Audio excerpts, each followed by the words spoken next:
Hey, there I am. How's it going, everybody? Good evening. Happy Thursday. Is that something people say? I've never said that before. So, about to bust into an acronym crawler sleight of hand. So, hey, Roger, what's up? Uh, got Pudgy Pedal Pusher, Roger, Summit Perry. Oh, see Rick Urbanowski's in here. Jesus Lavia, I would guess. Got the bot. Yeah, Jesus is the latest channel member. Welcome to the family. Make sure you link your Discord to the YouTube. There's to the YouTubes. There's special Discord channels for the members. So yeah, I went out for a ride. Kind of been rushing around. I ended up working later than I planned to. I was supposed to do a shoot this morning that got moved to this afternoon because I was shooting an extrusion machine, a giant one. I don't know if you guys know anything about extrusion machines, but this was an 8-inch, which makes the machine bigger than the space I'm standing in right here. They weren't ready for me till after lunch, and then I still wanted to get out for a ride to get some beer. I ended up riding up to a store. I went and got a Large Marge some beer because I wanted to get him. He always brings me and Aaron and Large Marge are kind of like our own little bubble for the COVID thing. So he always brings beer over, but then has like two and leaves them. And then I end up drinking them after he's gone the rest of the week when I hang out with Aaron. So I went and got him a little bit of a variety uh, to make a small dent in what I owe him. And then rode over to the shop because I had a Ortlieb bag that broke on me that I'd bought there, and they had got it got warranted, and they sent a new one in. It's what I ride with on my mountain bike. So I went and picked that up, and then I swung by Acronym on my way home to get this. So yeah, pour myself a glass, then we'll take a look at the Discord to see if anyone's posted, but if they're sipping on anything tonight. And again, it doesn't have to be beer. It doesn't have to be alcohol. If you guys are tea drinkers, whatever you're sipping on, I like a good glass of tea myself. Oh, weird. The chat on the overlaid chat is moving faster than the YouTube chat. I usually just have YouTube's chat popped out, and I usually just read it straight from there. But I just looked over, and it actually moved faster from this. I don't know, going through the third-party software. Not nerding out here, but kind of a strange thing. See, everything seems to be working. Let me know if everything sounds and looks good. I think I drank this beer on the stream once before, and same as last time. I can't remember what the details were. It's just a delicious stout. But I think it had some stuff added to the barrel. Oh, Rick's asking what's the deal with the voice channel, so we'll talk about that. The bot has just dropped how to become a member. And I think it might try and do a beta test. I'm going to be really busy this weekend. It makes total sense to do a beta test. So maybe we'll, in the Discord, drop a time to meet up and test this out. But let me explain this all first of all, for anyone who doesn't know what we're kind of talking about here, who isn't in the Discord or hasn't seen it yet. But so I added a perk to everybody, and I added another level of membership. It's a less expensive one, but it gets this perk too. And the idea, and this is comes from Terry B's stream, and I linked that below too. He did it once totally successfully. He tried it again today, and it totally didn't work. But in the Discord, we have the channels that are topics, and we all talk about them. But the reason Discord, I think, really got going is because gamers use it to communicate with each other when they're gaming. Zwifters use it, teams. So just like in cycling, when got your real cycling, pro cycling, you have your headphones on, you're all communicating. They do that in the Zwift world too, and that's just the way people do it. But it's a so it basically, in the voice channels, it'll look like Zoom. If you guys have done Zoom meetings or Google Meetups or whatever, like Microsoft's version is.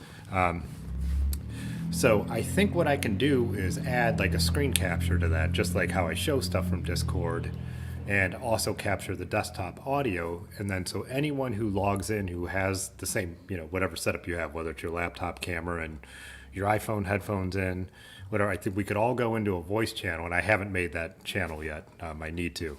But and then I could put that up on the screen. And so anyone who wants to, we could all be on the screen chatting with each other.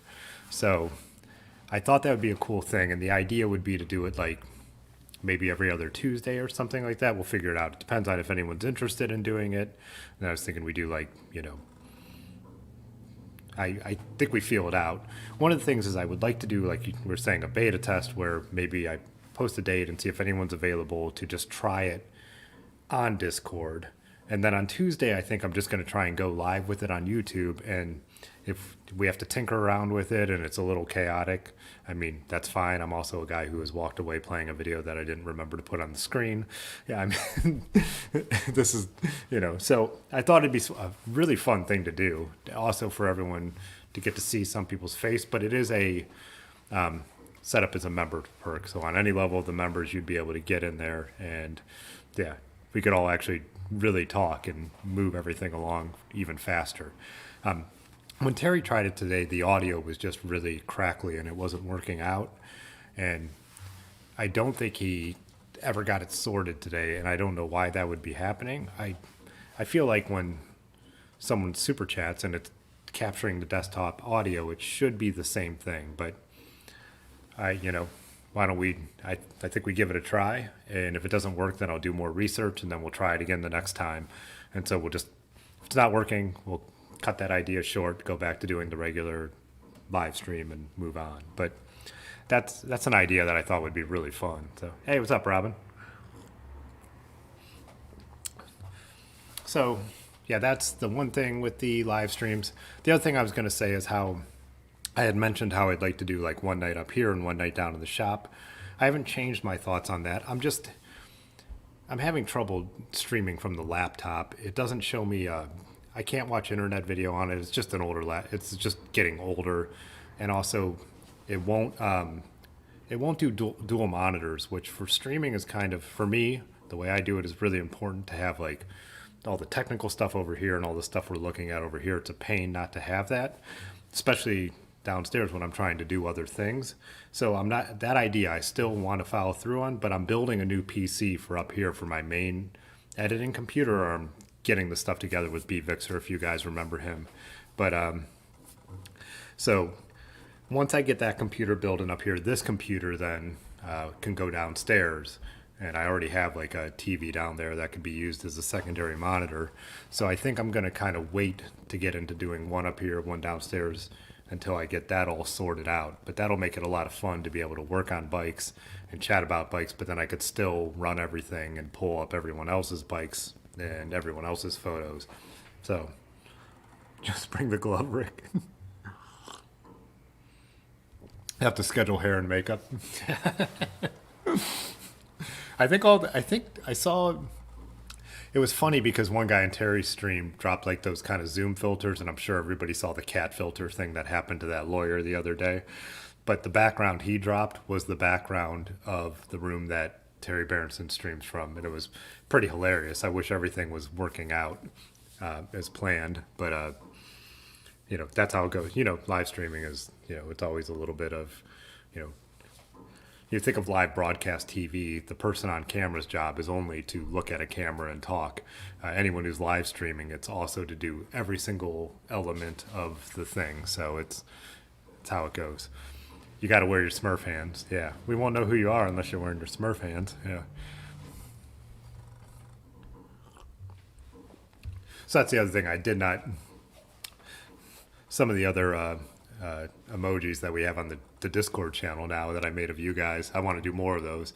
I don't have a picture of Pudgy, and I mean, obviously, it's only if you guys want them.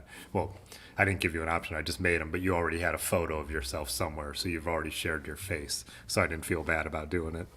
I don't feel bad at all about doing it. It's hilarious, but yeah. So, hey, what's up, Dylan? Dylan's recently joined. I've got your Bikes on Q too. I want to know all about those. Those are look like some crazy cool builds. We'll get into that in a minute here.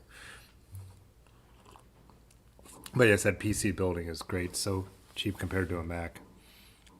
Oh, for your yeah, see that's what I wanted for video editing. I bought a Canon R5 this summer, and I can only edit in 1080, and I'm exporting it in 4K, which looks fine for YouTube and stuff like that. But I want to be able to run a full 4K timeline, and this is an older Dell I'm running on, which is a decent PC, but it's just you know it's not capable. I need the better graphics cards, which are a nightmare to get right now, and the better processing power.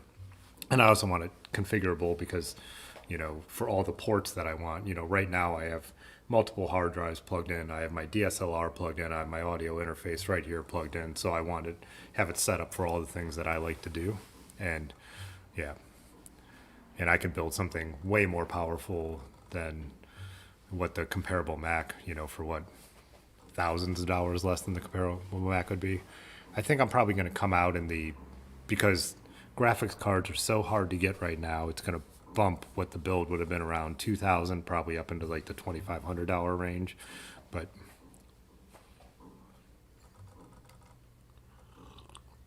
I ended in those M1 Macs running Final Cut. So Rick said a Mac running Final Cut is sweet. I don't use Final Cut. I use Premiere. Totally in on the Adobe suite. And I'm not saying it's better. I've seen people use Final Cut. It's just like, I don't want to go relearn another software. I've like gotten to where I know the hotkeys and I'm like fast in it, and it fits my same workflow of.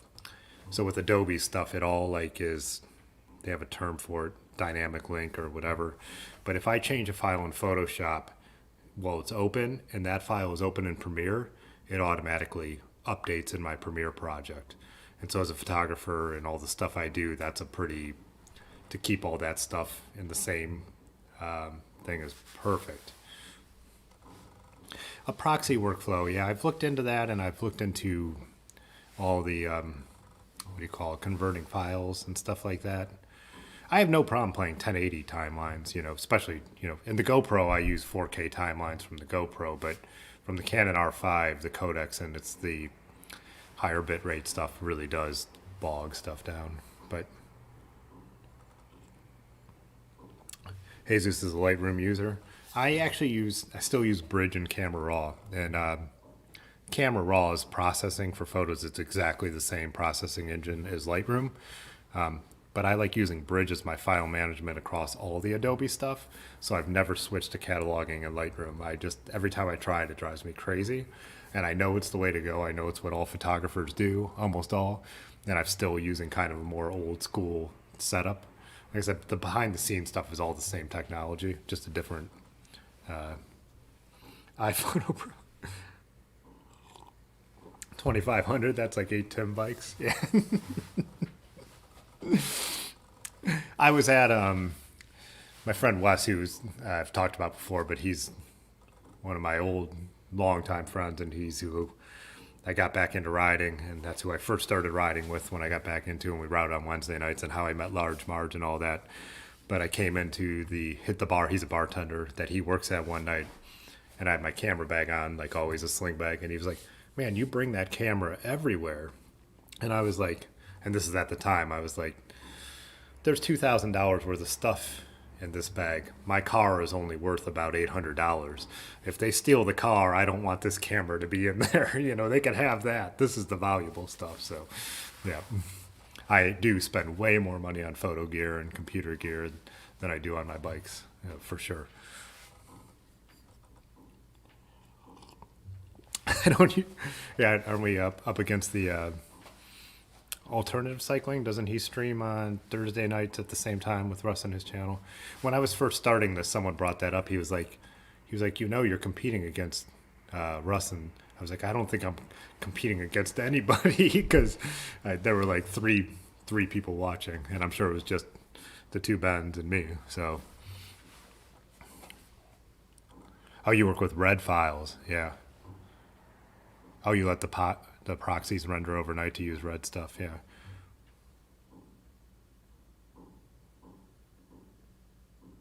You miss Paint, yeah, MS Paint. Yeah, I can only imagine what the Red stuff does.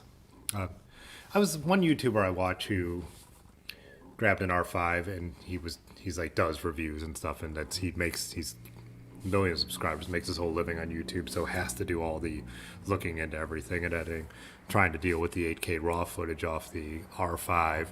But I guess even the 4K, they call it HQ footage, is just downsampled from the 8K, and people are saying it's just like melting computers, you know. So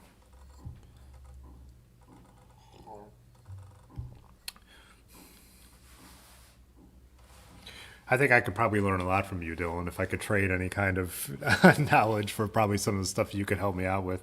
Because you know, my career is photography. I got into videography because photography clients started asking me for it. And so then I just kept working and working. That's the reason I'm on YouTube. It's because I knew if I gave myself a goal to post videos, I would keep getting better at doing videography. And then this year with these live streams, the reason I do them is because now with the pandemic, people are requesting live streams, and I wanted to know how to be able to know how to do it and offer that same thing. But my end is more from the shooter, like taking the video, you know, taking the photos. So the back end is stuff that obviously with photography, I have my editing down, but with videography, I'm always trying to improve that skill. That's one of the reasons I always want to post bike videos all the time, just getting really used to editing and getting faster and faster at it, because you'll lose a lot of money by wasting time in that stuff. So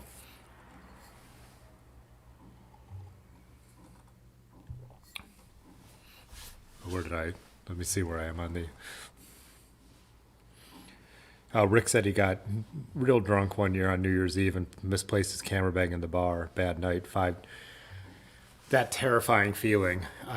So I have this floor safe. It's past the bookcase over here. That's been here forever. It doesn't lock, but that's where I always put my stuff.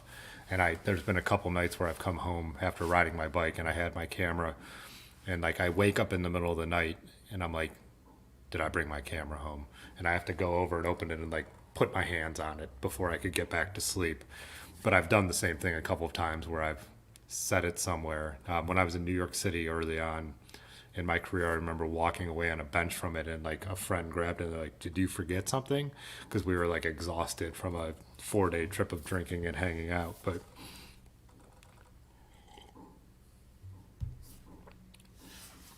Dylan said down to meet up, and I haven't, so I've been really busy, and Dylan in the Discord for anyone in Ohio has posted some cool looking routes, and a couple of the ones you said you're sure we know about, I actually don't know about and really want to look into. So yeah, hopefully we could get out, ride bikes, and nerd out. One of the things I've noticed in life, I saw your post, Robin, about saying that Adobe is offering 25% off the Creative Cloud Suite, which is a really, really good deal. I'm sure it's only for new users, right, though? I didn't try and check it out for old users. But, oh, Pudgy said he doesn't touch his 5D when he's drinking too much in that. That's why I like now having a couple nicer cameras. And I was saying this before, but I don't leave home without the R5, even if I'm not going to shoot it. Like if I'm going over to Aaron's on Friday night, it comes with me. And then the 5D4, that's what I'm shooting on right now, is a Canon EOS 5D4. Stays here. So now I kind of keep the two cameras always separate unless they're both with me. But yeah, oh yeah, meeting up, that's what I was talking about. I'm all over the place again like usual. But it's funny, whenever I meet a fellow photographer in pre-COVID times when I'd be out, it's like we have to tear ourselves apart because it's not that often where you get a nerd out about all the tech and all that kind of stuff face to face. And it's always like on a message board or this typing stuff, blogs like Petapixel, if you guys know that. But so when we run into someone, it's great. And so if it's a cyclist, it's even better because then we could ride bikes and nerd out about all the gear. So shoot a ride with the red.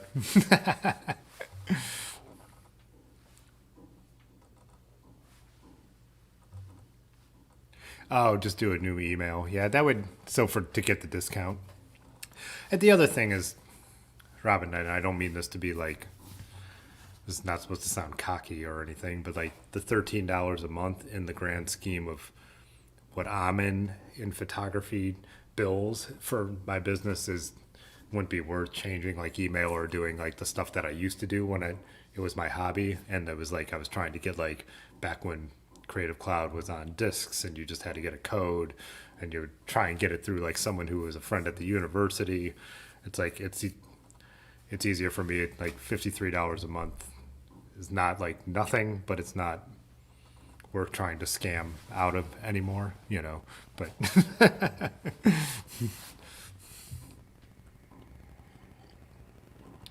you could talk bikes all day. No, I don't. Is it kind of sad? I mean, it's what we like. I mean, it's why we all have met, right? You know, it's awesome. That's.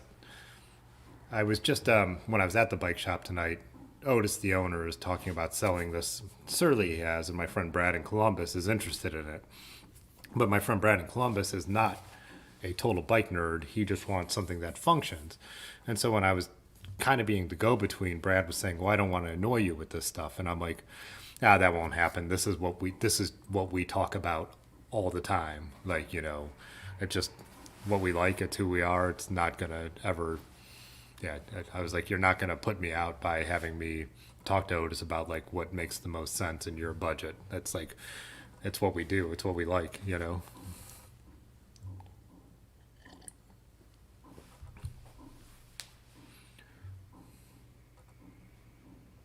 Oh yeah, Robin. Yep.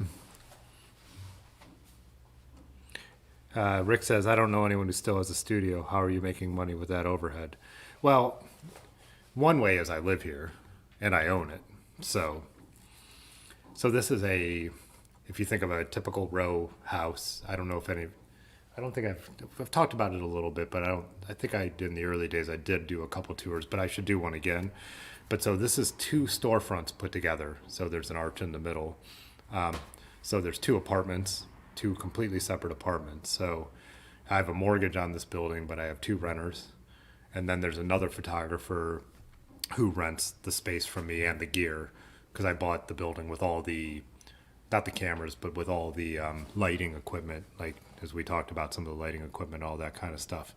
But so I can maintain it because I built myself an apartment into the studio space.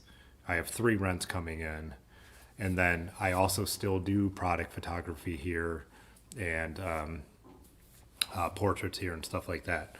So yeah, to start this up from scratch would not be possible. But I bought like all the 70s Speedotrons that are here and all the soft boxes and all the umbrellas and all the cables and all the different light modifiers. So it works out because I worked for the guy who owned the building for 5 years, 6 years, and we're really good friends. And I bought it off him through a deal just between the two of us. So we don't even have a bank involved. I completely own it. It's in my name, but I basically he's the bank and the go-between, so I just pay him, and that's how I could pull it off. Ben said working at the bike shop, he'd rather ride bikes all day. Yeah, me and Ben have talked about this. I know he could get a little burned out on all the, nerdy bike talk and stuff like that. People like me get to stop in and, be like, "Hey, did you see that picture the guy posted in the Discord?" you know, it's Ben's, full life. But I am one of those people. Riding is more important to me than the gear, like being on the road. And I'm same with photography. I've always been. There's people who know every detail of like a camera. I'd rather take a picture than always nerd out on the gear.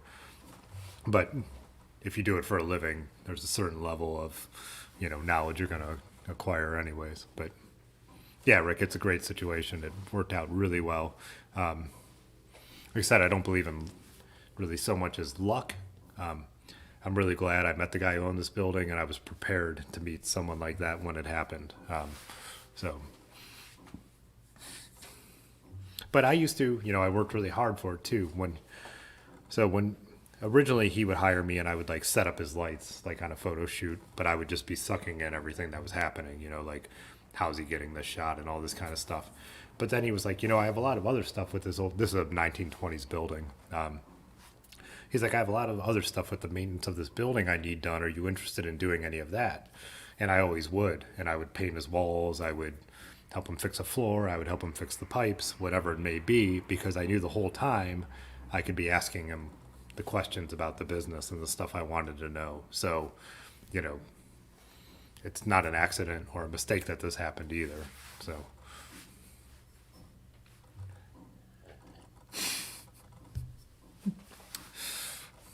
oh, let's see if anyone had any. Let's jump over and see if anyone had any drink picks. And we got Large Marge drinking a Not Today Satan. So this is one of the beers I picked up for him, and I didn't even read the description beyond that. I'm like, obviously, this is just a beer I have to grab. Well, that was my pregame. I had that Technicolor hat we've talked about. Oh, the milkshake IPA, the Vanilla Whip. Pudgy said he was saving for when we could finally come down. Let's see. Dylan's drinking an Egyptian licorice. So what? Huh? Nice teacup. What would that be? Is that like a? That's a tea I'm not familiar with, and I shoot coffee and teas for my friend who has a coffee shop. I can't. Is that like a black licorice type flavor?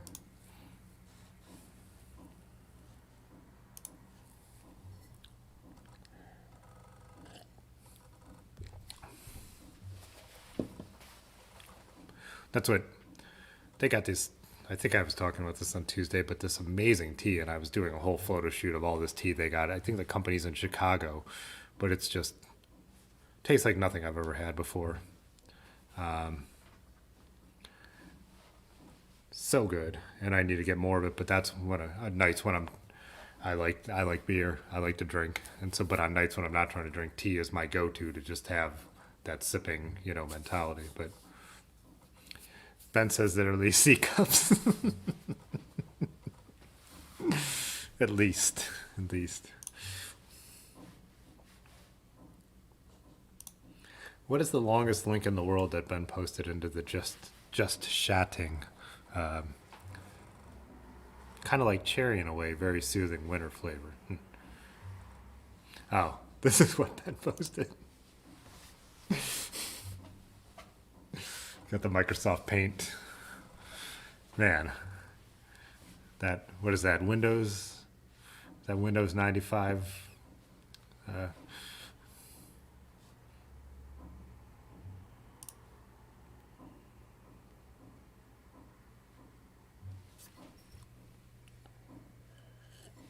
Should we look at some of the bike picks? Should we get into some of Dylan's bikes? Dylan, I want you to tell us about these. Which, that's another thing where we could do the chat. Well, the live chat, if it works out, would be cool. But what is first? This is what Rick posted.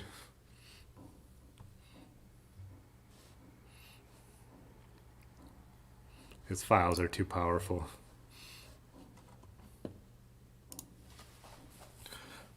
Yeah, I've noticed that. Like, so on bigger discords, like, I'm not saying this is a solicitation, just a fact. On bigger discords, people are like, I think there's a way to. They call it Nitro, and it makes it so you can put up bigger files. I don't think it's necessary because you've seen when we go full screen, you could totally see. I think enough detail for what we need for this. So, get over to the bikes. Oh, and then I also wanted to show, is Steven here? Because he did his like homemade fender installation too. But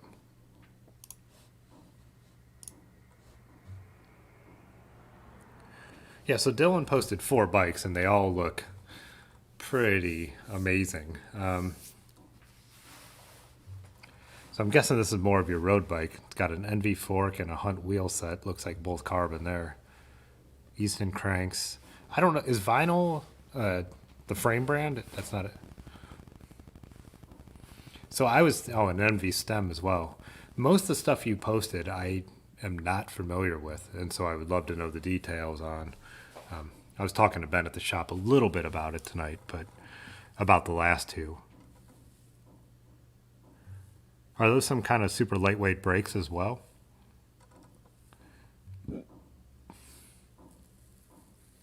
And I know you guys talked about this a little bit in the Discord chat.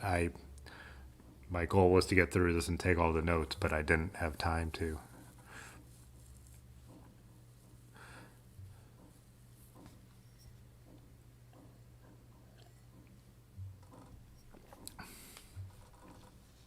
That is, that's amazing looking. I mean, it looks like we got Shimano groups that I can't tell exactly, or at least mostly Shimano.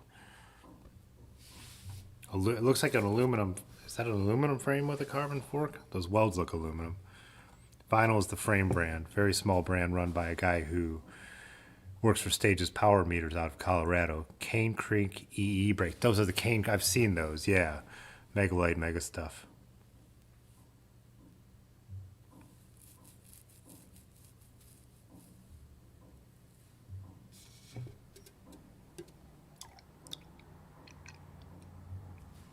Yeah, that's rad. That's super cool. Rusty was asking me a camera question, so we'll jump over that for a second. I started with Canon, so I stick with it. Canon is killing it lately. Canon and Sony, I would say, are the main two brands. If I was going to recommend one, I'd say go Canon or Sony. Film equipment, Nikon for sure. Got a Nikon F3 up here. I got a Nikon F10 over here. Nikon was the best pro brand forever.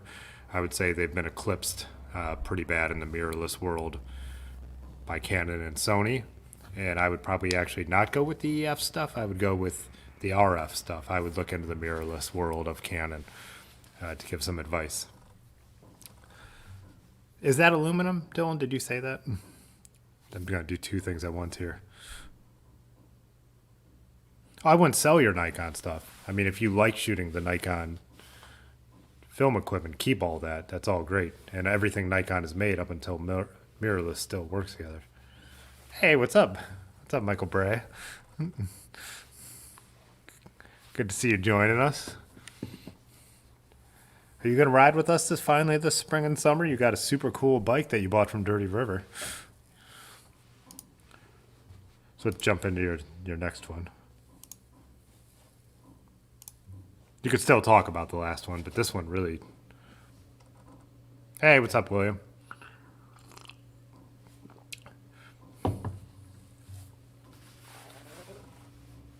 The fat welds, I was thinking, yeah, that's an aluminum weld, right? That's exactly what I was thinking. So we got a Niner. I'm familiar with Niner. Didn't... Oh, yeah. This fork, I was so confused. This huge head... that huge head tube with this fork, which looks like, is that a, I actually don't know how to pronounce this, and I think I've asked you guys before, Tange, the Japanese lightweight steel. But that's what it looks like to me. And some swept back bars. So is this more of your city commuter?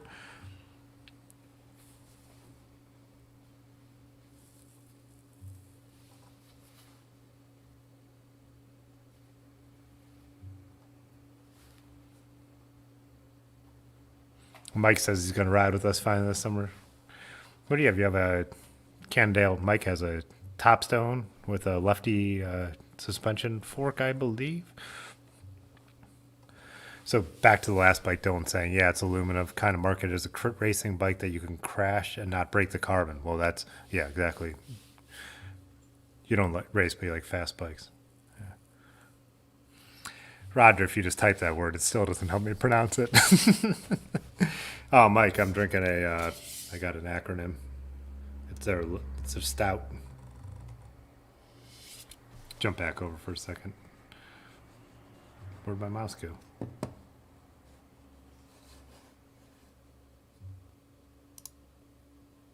Why'd I lose the browser? But, yeah. There you go. Tangi. You say it's pronounced, am I doing that right? Tangi? Tangy. Well, those are two, you guys just both typed two completely different.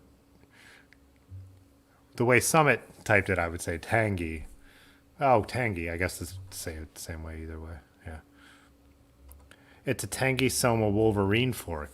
That makes total sense. Now I totally recognize that. Our friend Micah rides a Wolverine. 1/8 Crown Race adapter. City bike for sure. Mega upright. Yeah. It's a pretty nice city bike, though. That's not a slouch right there. Let me see if I... Why did I lose the browser? Let's see. Oh, okay, we're back. Cool. Yeah, but you're right. Are you drinking anything, Mike?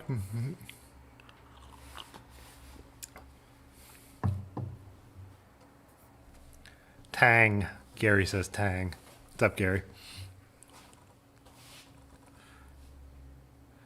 Oh, you got those cool Radavis bottles on there too. Can I? Am I already max zoomed in? Yeah. That's cool. That I think that's a similar saddle to what I have on my Raleigh too. Nice big front rack with the light mounted underneath. Yeah. It's Japanese, right? Isn't Tangi? Isn't that that's a Japanese company?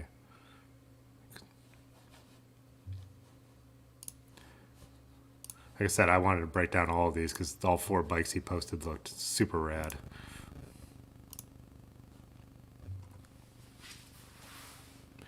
Yeah, so is this the one that you guys were saying? I was trying to read the chat or trying to read from the Discord before we went on. The Y, the brand is called Y. It's pronounced Taint. So this one you got some nice beefy tires on. What are those? Oh, at first glance I thought they were Renee Ayres, but they're not. Full frame bag, carbon fork.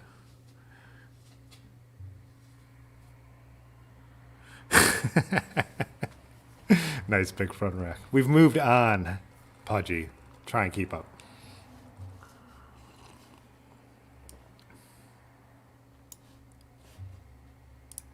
Sorry, I'm checking all the real stats real quick. Make sure everything is running smoothly.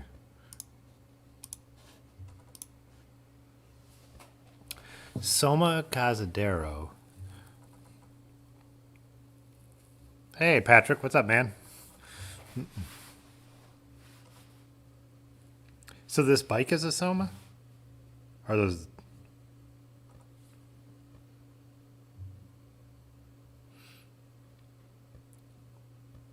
Yeah, Y cycles. So this is 650 by 50 tires. Oh, the tires are Soma Casadero 650 by. Wow, they are beefy. That is. And look at those you have those fenders on there. So awesome. They look perfect. You got the flaps and everything.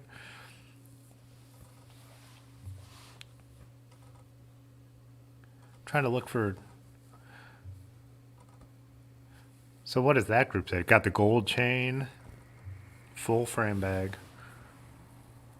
Y cycles.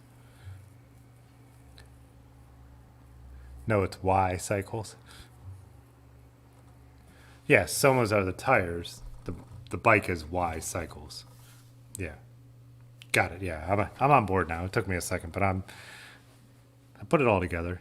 What is that front chain ring too? And the crank. I don't either. I'm not.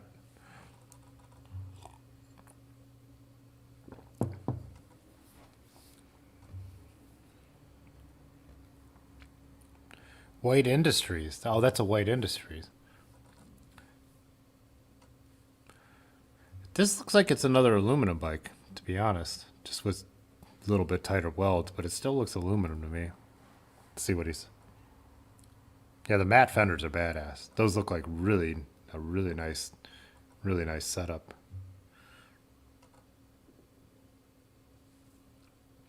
Let's see what Dylan says. SRAM Eagle. Okay. Mechanical 12 speed.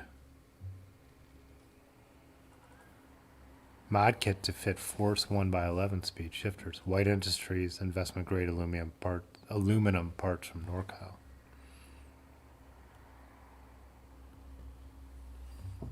Oh, it's titanium. This is a titanium bike.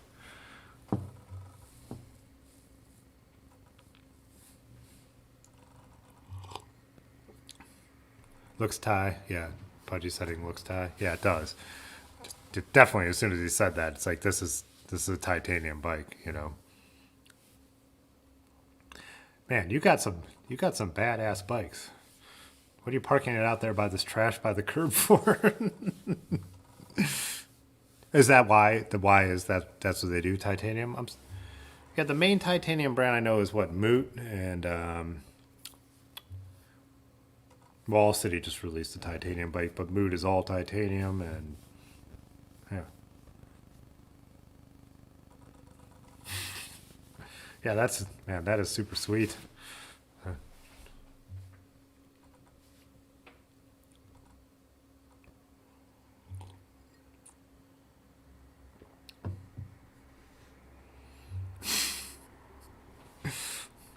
And look at where he propped it up. He found like a nice little kickstand there. Let's jump into his last one, and then we could just chat a little more because this is the one you guys were kind of commenting on in the Discord. So this is the same. So this is another titanium bike, but a titanium mountain bike by the same brand is what I gathered from your guys' chat. Paradise Garage. So me and Large Marge stopped there on our. We did Ohio to Erie, and we stopped in there because I think we needed some tubes and stuff like that. I'm trying to think, have we been to Heritage, Ben? Pudgy just said Heritage.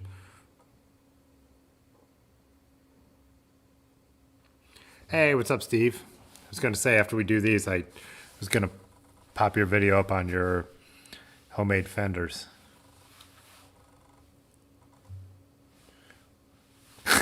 Pudgy's got to say bear claw at least every episode. That's his. Doesn't matter what we're talking about. He just got to get the bear claw in there.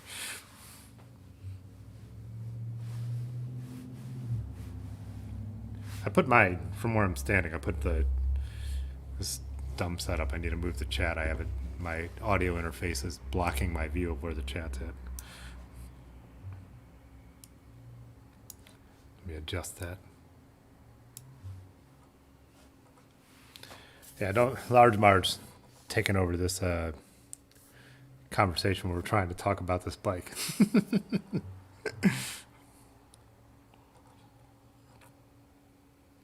Too cool to take the poggies off. Yeah, that looks like a dropper post, as Rick's asking for sure.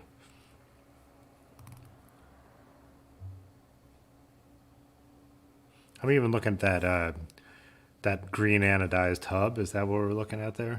Pretty sweet.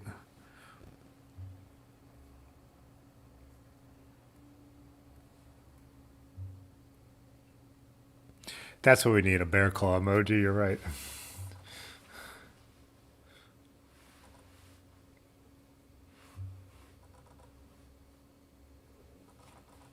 Oh, Grove's, you're saying that other shop is Grove City. It's definitely a dropper. I love that custom. That's got to be a custom frame bag there too, right? I don't know it's got a little panda face on it. I'm not familiar with the brand, but that's for, excuse me, for a mountain bike, that's pretty badass too to have that space there. That's what I was saying tonight about my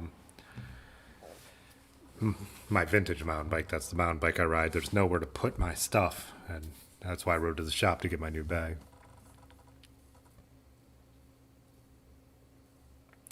Where'd I go? 125 millimeter. So that's with the custom emojis for Pudgy. Should it just be a instead of having his face like everybody else, we'll just have the bear claw logo. That could be his. That'll be his. What represent him. They make frame bags from taking a photo of the. Yep, they make. Oh yeah, you take a photo. There's a brand in Cleveland that does that. It's from Rogue Panda Designs. I hate wearing packs. I don't like packs either.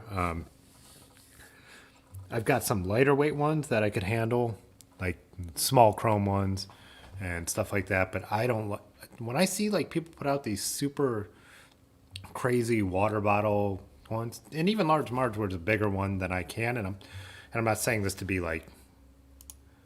I wish I could. They just bother me. I feel like my pants are falling down. I can't do it. I can't wear I can't put heavy stuff in on my hips. It's also because I actually can't keep my pants up with a belt. So I think it's probably actually something to my physiology. But physiology? No, that's not even the right word.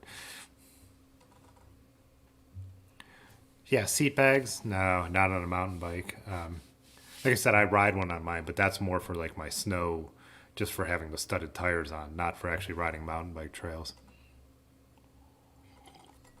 Oh yeah, Robin was asking me about this the other day. Yesterday on Terry's threads, the thermos for winter rides, and I think he's right. Like to bring some hot liquids along with you would be a like a real plus.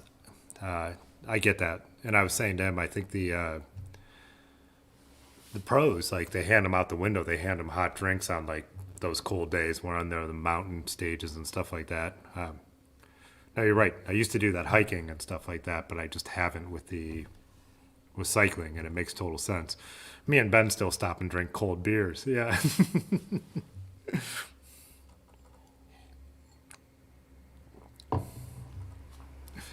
Yeah, me and Ben are out Monday mountain biking, and it's 18 degrees when I leave my house, and like 22 degrees, but by the time we decide to stop and have a beer. But I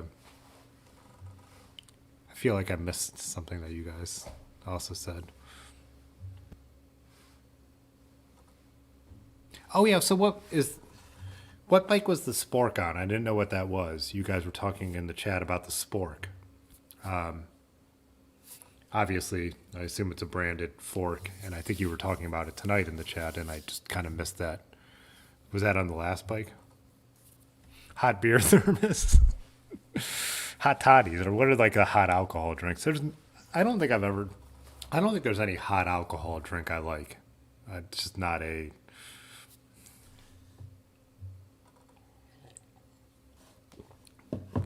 But I am interested in knowing what. Because, yeah, in the Discord, Pudgy said, almost picked up a spork for one of his bikes recently, still might get one down the road. 2.4 clearance. So the 2.4 clearance, that must have been for the other bike with the carbon fork. Yeah, so this is the spork.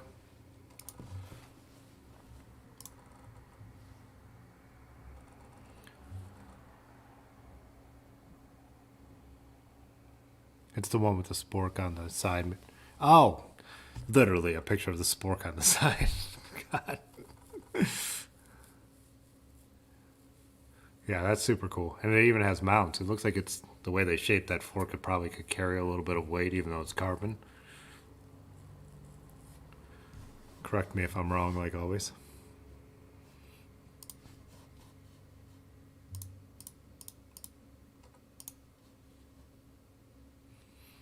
Thank you. Thanks. Oh yeah, then Robin posted his mountain bike slash touring setup. I don't know what he was. Go bigger on this because he had some great photos of this.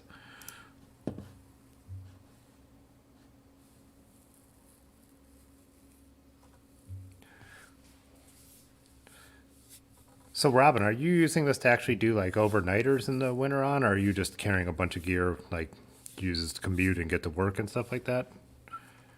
Because that's pretty gnarly setup, but also carries a ton of stuff. Oh, you got the thermos on there. You even got a wrap to keep it warm.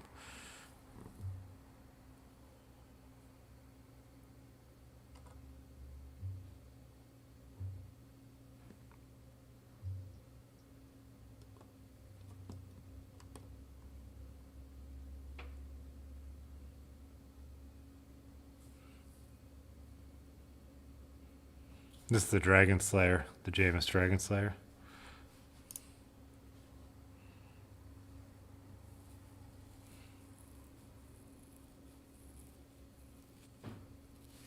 Oh, Jesus, you have a cross check? Nice.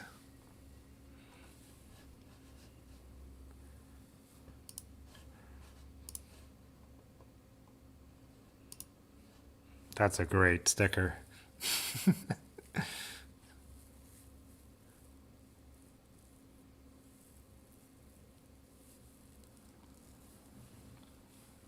Just for day rides, you strained your back so late though, and you didn't want to wear a backpack.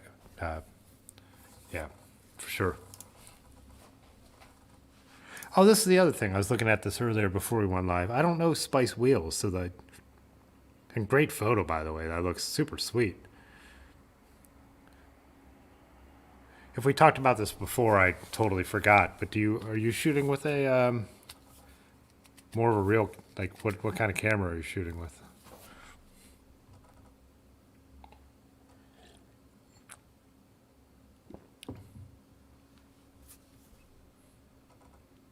Hell yeah, don't Spice Wheels work? 26 plus is not dead.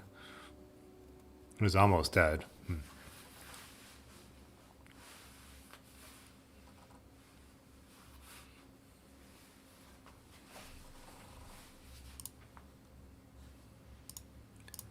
Yeah, the shallow depth shots look really cool. Oh, so you got how much it could float and then totally locking it out.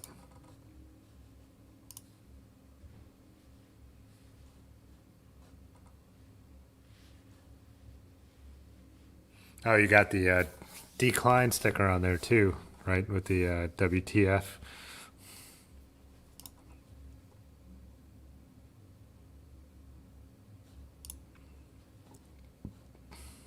This what did Ben say?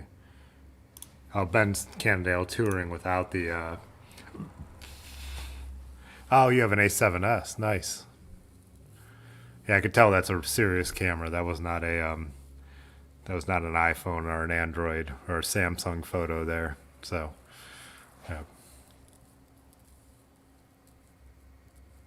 Spice is a small builder currently based in Philly. Interesting.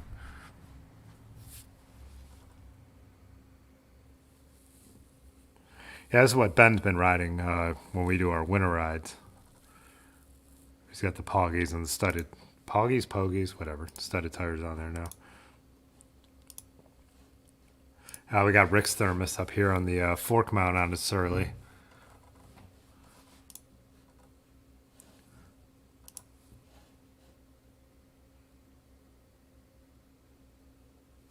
WTB, I thought he has the WTF sticker on there. Two different things. They're WTBs, but that sticker is the decal is WTF.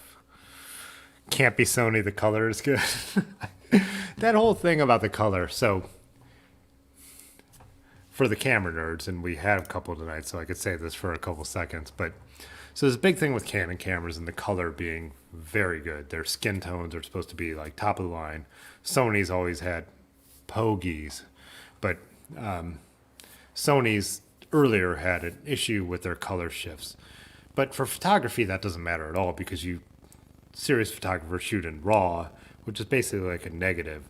So it's like RAW file, and you're going to do all the coloring after, anyways. Where Canon's color comes into play is stuff like this video because it just saves me time of not having to grade it. Plus, right now I'm live, so I'm not affecting the color, so Canon's colors matter. But I totally get what Rick's talking about. There's a huge thing about Sony versus Canon color. The latest Sony cameras don't really have that problem. They've really fixed it with their algorithms. But again, it's more of a video thing because in photography, you're going to change the colors to what you want them to be, anyways. Sorry.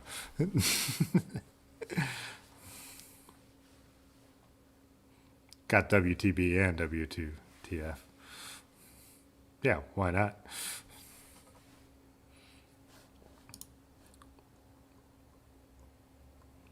Oh yeah, I also wanted to look at Summit Perry's bikes with his kids. So he's got the tandem here, but he's got the tandem with the so it's like a triple.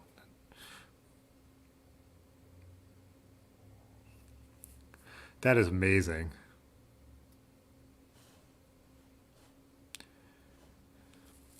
Good night, Roger. Oh, before you go, Roger, unless you're already gone, I decided if you're still here, Roger, there's a thing like with the memberships that I was thinking. I said I would do it at the end of the live streams, but I think the live streams were originally scheduled to be between 9 and 10, and now we just get talking more and more of you here, so we go longer.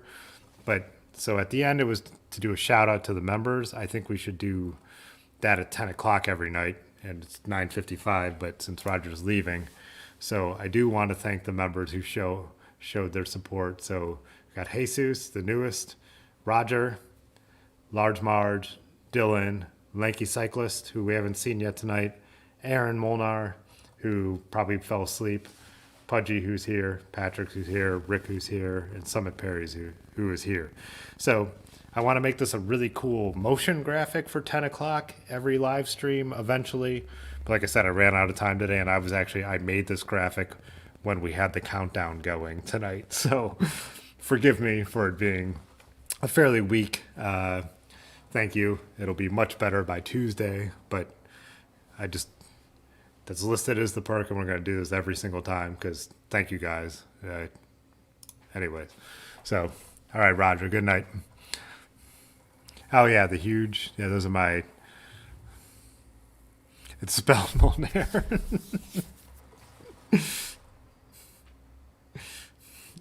Nothing like inside jokes on live streams, right?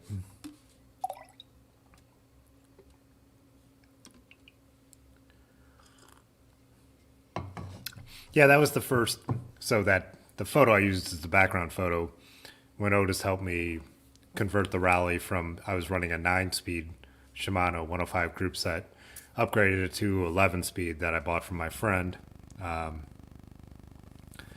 So that was the first. I found that, yeah, that huge pump, that place that it's from is actually called the Pump House. So Firestone, the old tire company that's now owned by Bridgestone, over on our Summit Lake, they have this thing called the Pump House, and it was basically where they pulled fresh water out of this reservoir and pumped it back to the factories to cool the factories. So that's where that pump came from. And so the Pump House is now being renovated to be part of the Summit County Metro Parks, so they could do education there in that part of the city. And they pulled that pump out and set it up on display. And so it was perfect for my 11-speed build photo. Thank you, Rick. I appreciate it. Anyways, so I wanted to jump in and get Roger on there before we left. But yeah, we were looking at. There we go. You got a pig zip tied on there. Pop Sport, is that the name of the brand that makes the tandem? What did you call too? You called your youngest son the dead weight that he doesn't he passes out. You had another angle of it so we could see it a little better, but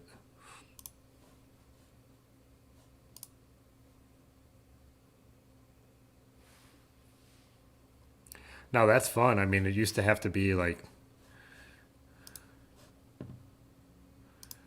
my dad would only take one of us out there, and it was that old like plastic basket seat on the back.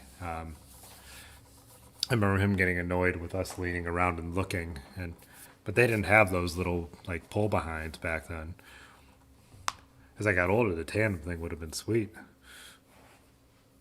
Yeah, he's a slacker. I remember though, I think riding with my dad, and we used to ride the hiking bike. Here in northern Summit County is where he went because the towpath one wasn't finished until the early 90s. I'm 42. But also on the weekends, even after that, he wouldn't go there because it was so crowded. But isn't that amazing to get both your kids on there? That's badass. That's like something you would see in Europe,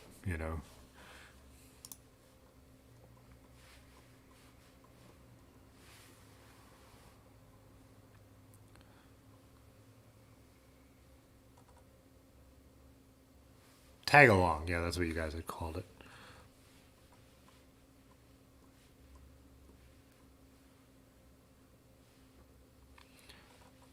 Is Steve still up in here? We got his, he said he MacGyvered a bike fender setup for a Salsa last week. Works pretty well so far for his needs. So, let me get that up here. I think he has audio too. Let me know if you guys are hearing the audio.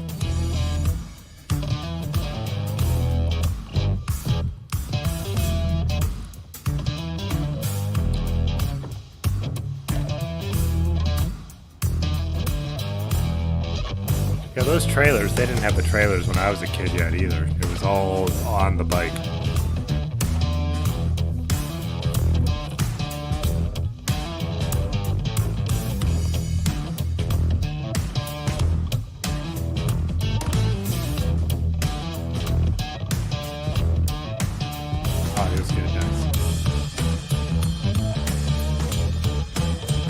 God, I love when people make cool shit on their own. It's so cool.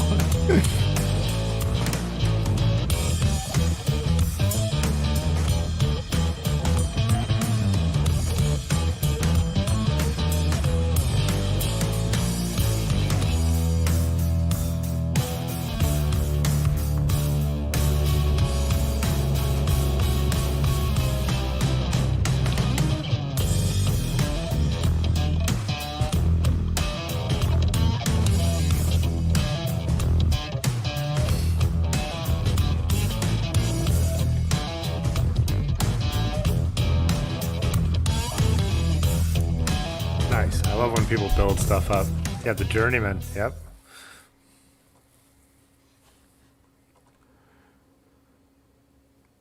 Oh, Dylan has a tandem too. Get this up here. That's like a. Is that like a trail tandem? Like, is that for actually like off-roading? Wait, it shifts. All the shifting is in the back. Oh, it's a specialized. Wait, is this for real?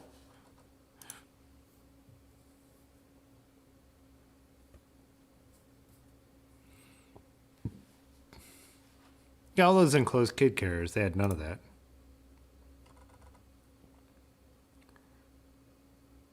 How does this thing function? Are you guys looking at this? There's a triple chain ring, but it's in the back. And then gears in the back. So how is the front? What is that connecting to? What is the front chain connecting to? It's on the other side.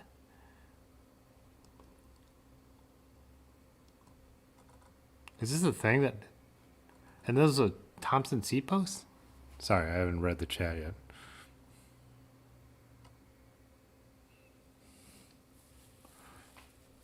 Yeah, this is not your run-of-the-mill.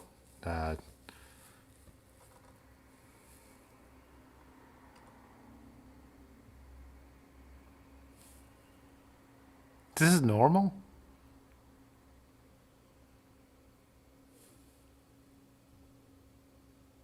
Oh, the front is still controlling the shifting. It's just the cables that are long. I see. I see them now. Sorry. They're running underneath the bottom bracket in the front to shift in the back. Okay. I gotcha.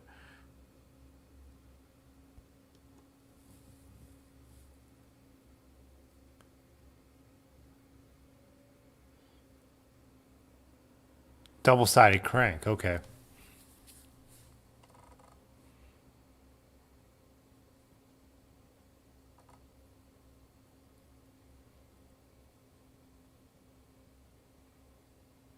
Sorry, I'm trying to read about this. Double-sided crank, huh? Drives that out, buddy. I don't know. What do you consider? I kind of consider getting the triple on this side, the drive side being out. It's a mountain bike tandem 26er, pretty terrifying off-road.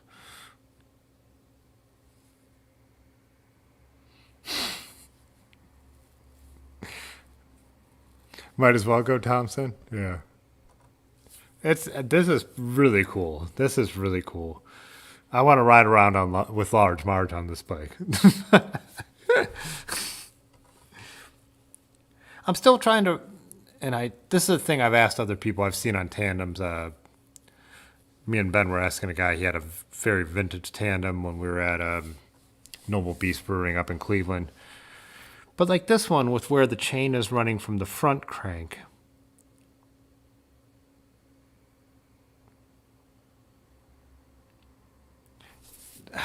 It's hurting my brain. I can't quite figure out how the front person is putting the power through.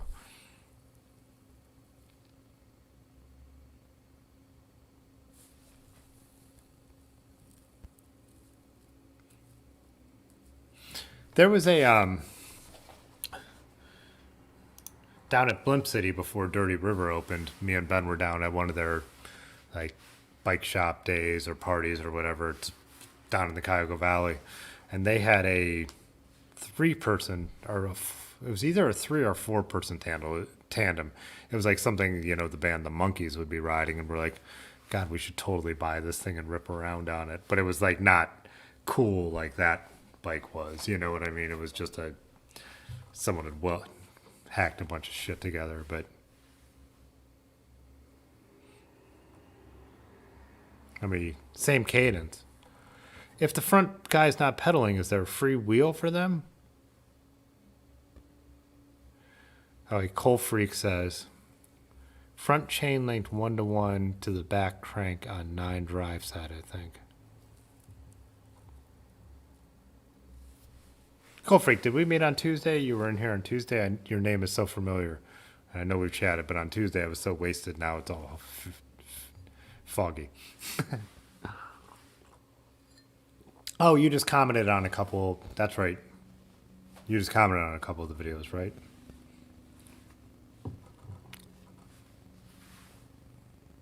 What are y'all knowing on? What are y'all saying no on to me? We've got a yup, exactly, a correct, and then 2 no's. So, see, this is why we need to get the live thing going so we could all argue in person. Or with faces and noise. Have to pedal the same, coast same. And so Susan, we were talking earlier about, oh, cool for you from Cleveland. Nice.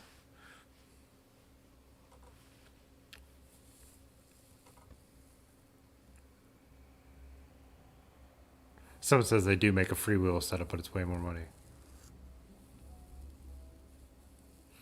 No to drugs. Yeah, so in normal years, Coal Freak, me and Large Marge ride up to Cleveland a lot, and I don't know if you're friends with the Joy Machine guys, but yeah, we are all cool with all those dudes and stuff like that. I love riding up in Cleveland. Can't wait to get back.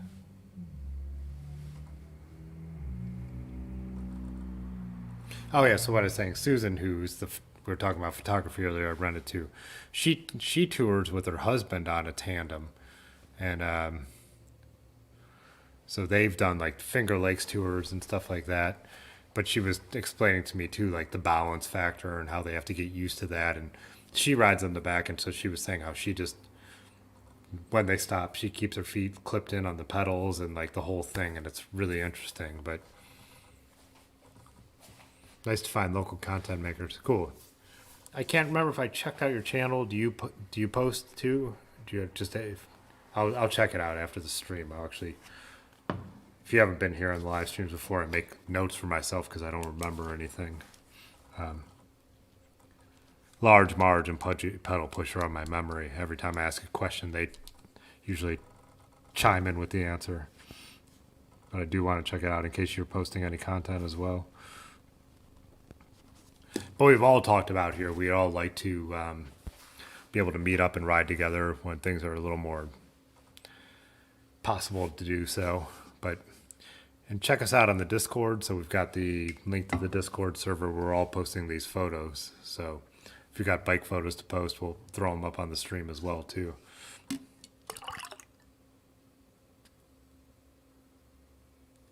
Or buy some swag, as that robot is telling you.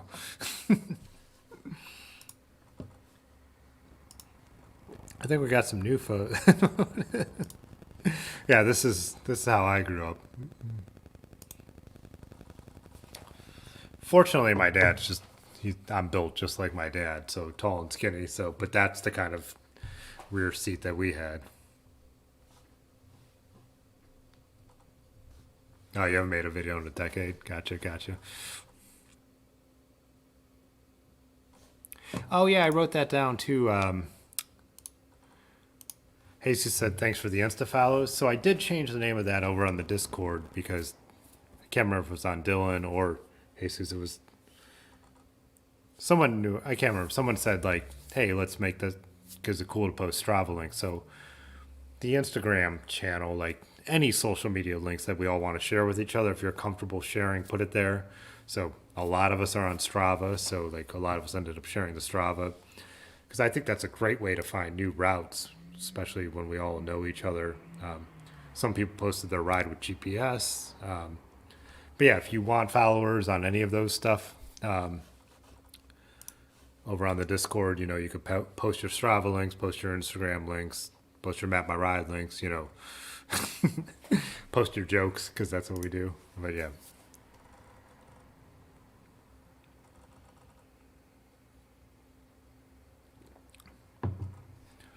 Those seats in the back used to feel so fast, right? Yeah. How Robin's got what he's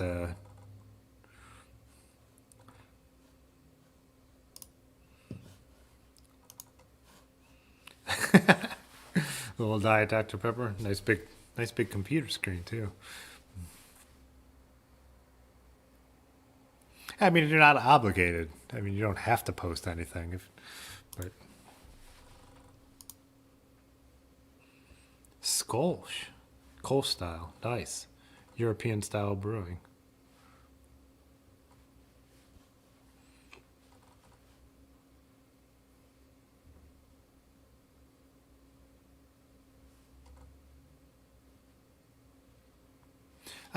Jesus is using a different name on the Discord because we talked about this when he joined on Tuesday.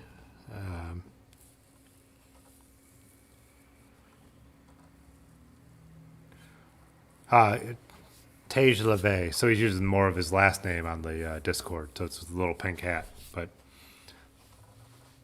so look up the last name. It's the same name, but it's just not the same first name.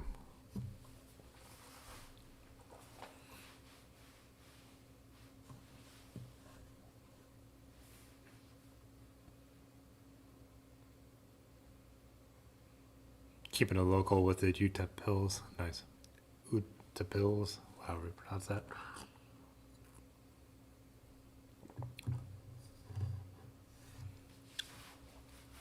Yeah, like I said, the posting thing it's whatever you want. You don't have to do that kind of thing.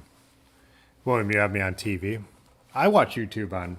So right here I have a Fire TV, and that's usually what I end up watching YouTube on. So with my two monitors right here when I'm working, so if I'm watching Terry Berenson on his morning routine in the morning, I have it up, and I'll actually have the chat sitting on my desk with the phone with the chat screen there, and then what I'm working on these two screens. So four screens going at this point in my life, which is ridiculous.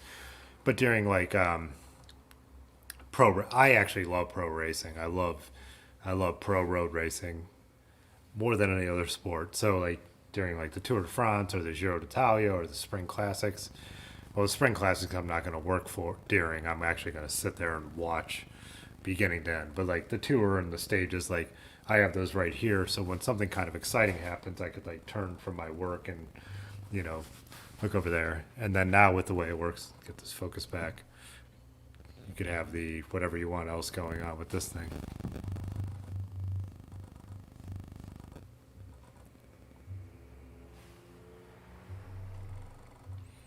Al Robin says the brewery is right next to us. Oh, that's right, because Jesus actually lives over by Robin and Pixel Wolf. Forgot about that. Yeah, Pudgy, I actually don't know what you do for a living. How do you live with just a phone? How can you not have just even a laptop? Because I am like, man, these things drive me crazy when I'm trying to get anything done. Like, I love them for their convenience, but like, I wouldn't have a two monitor setup if I wasn't a photographer, and I wouldn't have, you know, multiple computers. Like that's just how I make my living. But I still need that bigger screen. I would still have like a Microsoft Surface or some kind of a convertible laptop, like the kind that fold over and have the touch screen. Like I don't know how you could just go full phone for your internet access. That's crazy. Dylan said pro cross racing is. I've been enjoying. So I always listened. Like I'd watch the GCN Racing News show, and I paid attention to cross and knew who the cross racers were. But this year, I've been watching a lot more cyclocross, and I'm really enjoying it. It's totally different. I still like road racing better because of the tactics. There's so much. It's chess. There's so much more going on there, where cyclocross is a lot more pure power, but that's way more fun. But you're only talking about an hour, so that's totally cool and kind of equals out on that level. But like, yeah, I was hyped for the world championships of cyclocross this year, and that's the first year I've ever cared about it. I always knew who won, but this is the first year I actually like. I'm getting up in the morning and I'm going to watch this live. So. Oh, yeah. Sorry, yeah, mountain biking. XC, yeah, I was thinking. Sorry, yeah, gotcha, but.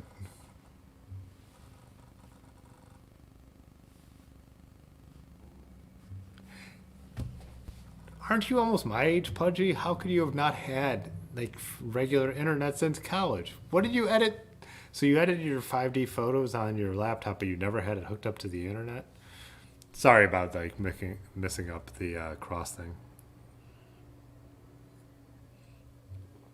We have a lot of. Cole Freak was saying he hates touchscreens for anything other than random videos. Yeah, you know, TikTok, Instagram, those kind of apps that are totally optimized for this, totally cool.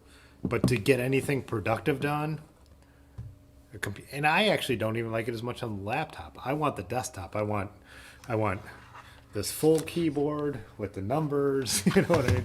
I want the dual monitors. I want 10 hard drives. I actually have a Marantz stereo hooked up with my speakers.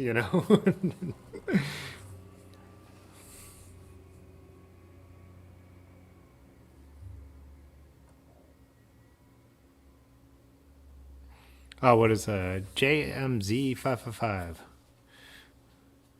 So he says, "Hey Tim, thanks for the motivation to retire the aggressive road bike. Picked up a Diverge and going to bike pack the Erie Canal." Oh, that's awesome. Yeah, and I've heard, a number of people have talked about the Diverge. That seems like a really, really great bike for that kind of stuff. I've never ridden a Specialized, but everything I've heard about the Diverge is like that's the bike in their line to get for that kind of stuff for sure. I Zotsted there for a second, Tim.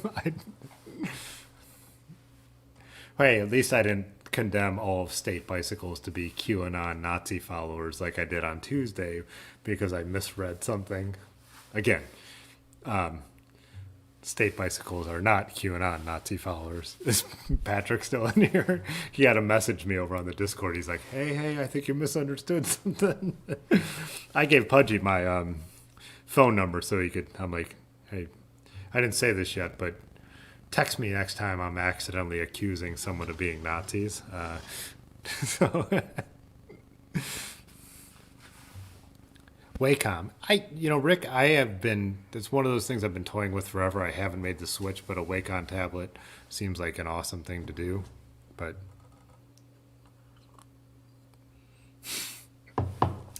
Pudgy, I can't believe you're living for like in the Stone Age with your internet connection. Well, I mean, you're actually living in the modern way. You're living like, I can't believe you're living like a South Korean teenager with your internet connection is what I should be saying.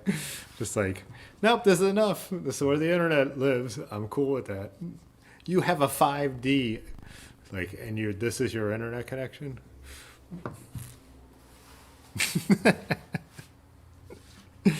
Oh, man.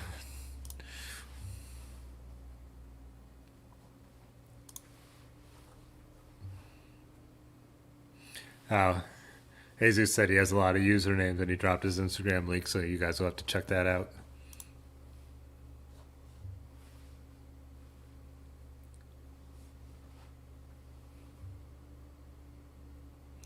Wacom makes it so fast for working as a retoucher. I can imagine, my touchscreen on my laptop with a pen, I could use it like that, and it makes sense.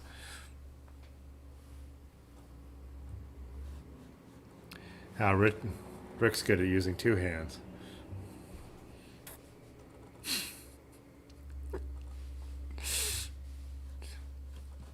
I've got to hit the bathroom, so I'm going to throw a video up here.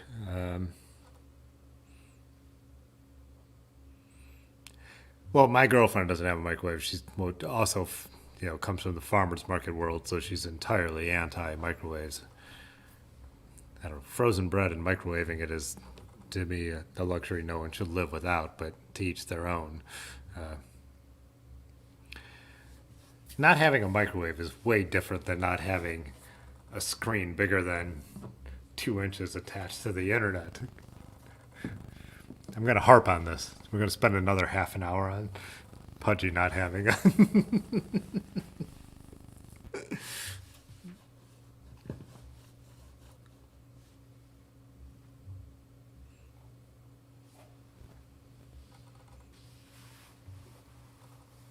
Such a joy to spin those balls.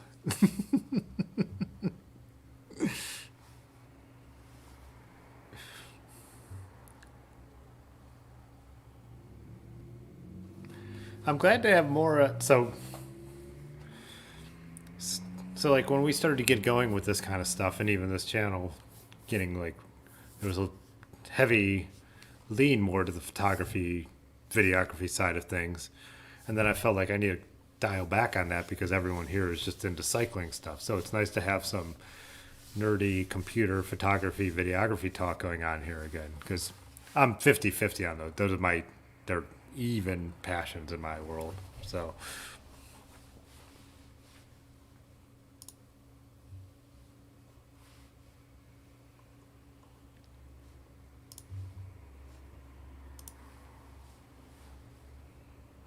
Pudgy's a flat earther. So this is so. I mean, I know it's cold, but So with the real quick because I've got to take a quick break, but it's only 10:20, so I think go till at least 11 because we're still, I think, having a pretty good conversation. I'm going to throw a video up why, I actually will, not like Tuesday, but so this is, so if you become a member, we're posting extra content for members, and this is like the kind of stuff we're doing so far, and I do want to do some more shorts and stuff like that, but this is one of the videos that was posted towards members only. Hi, hey, what's up, Sean? Sean, you're all analog? We'll talk about that when I get back. But yeah, so this is one of those videos. It'll be on the live stream, but the kind of thing we're doing. But so me and Ben went mountain biking. We rode back and we took a really cool route and had some sweet descents, some roads that are barely used, and then we took a old gravel road up on the rest of our way home. So let's see. Yep, got it. So I did time-lapse style on this. that's kind of good to know. And I will be The conditions are right.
Super chatted $2. Tim is currently super chatting.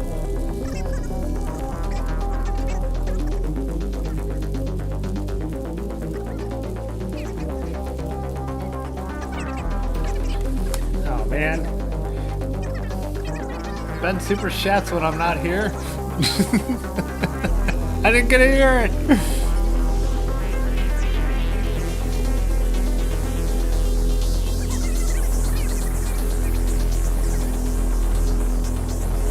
Are you guys really going to get mad about this being on the live stream? We got way more coming, so.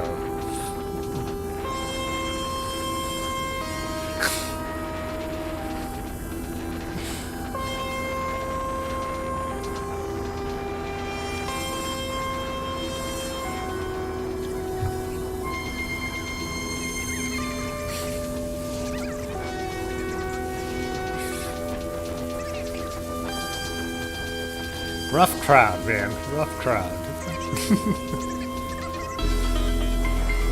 I really can't believe this road we're about to hit exists. So, this complex sits on the wall of the Cuyahoga Valley, and there's this back road out of it that... Ben, did you find that, or did Otis find that? I don't... Some of the fairy stuff. Trust me, this is...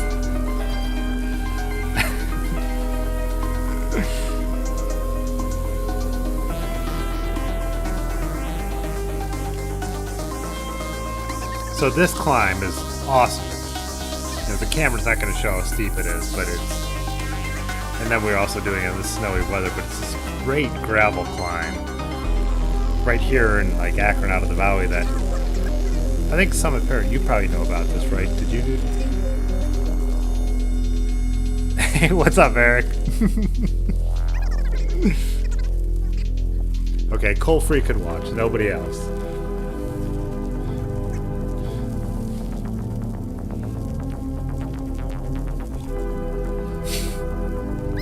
I've done that. We know I've done that.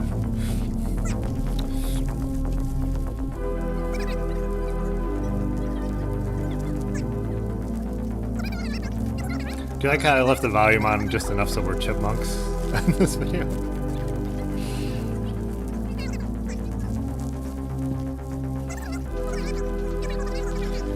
Eric, what are you doing? What's going on in Boston? Boston. Did you just get some dunks?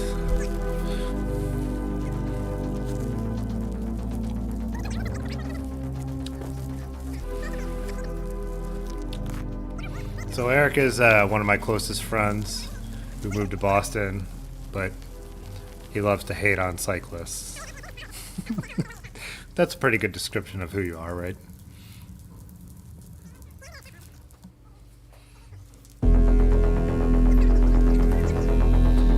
We got there, Ben's like, if I had another beer, this is a great spot to drink beers.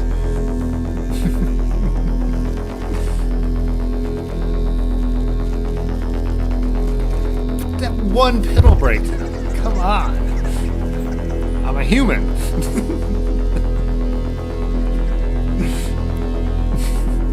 Yeah, no one gets mad when Summit Perry goes to take a leak. Cut me some slack.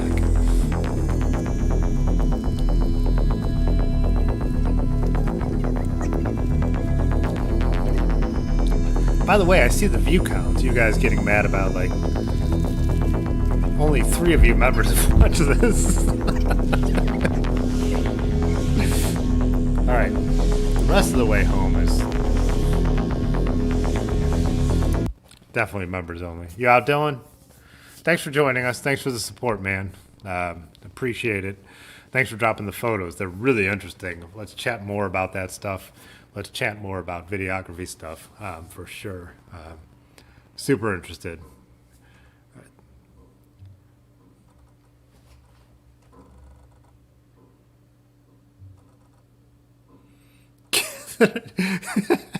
I bet, is that what gamers do? Do gamers wear catheters? I wouldn't be surprised at all.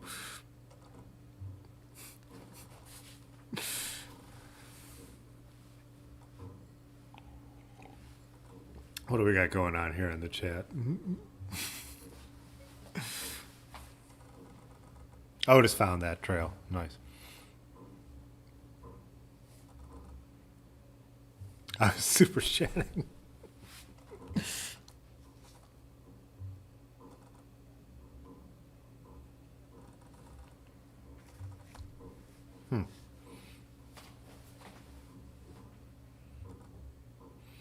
Cold Freak feels special. Yeah, you know how like some people are grandfathered in, you were like you were grandbabied in. Is that it?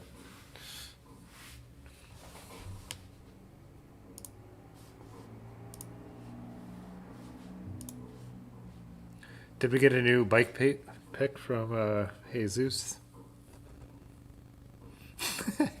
You can do 2 things at once.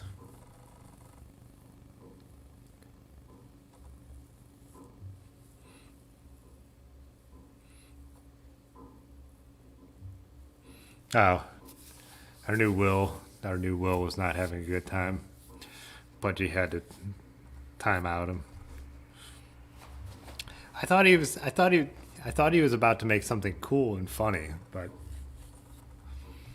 he's obviously a person who has no sense of humor and no love for the bicycle. Who knows? I don't know. F him, yeah. So we got the two Bens running the stuff behind the scenes because I can't keep up. That one day we had those Nazis throwing stuff at us, and they're like, "You should probably stop this guy." And I'm like, "Yeah, where is that?" I'm annoyed I missed the super chat because I like hearing that British guy. It doesn't give me the option. I'm not allowed to super chat, so I'd make that British guy talk if I could.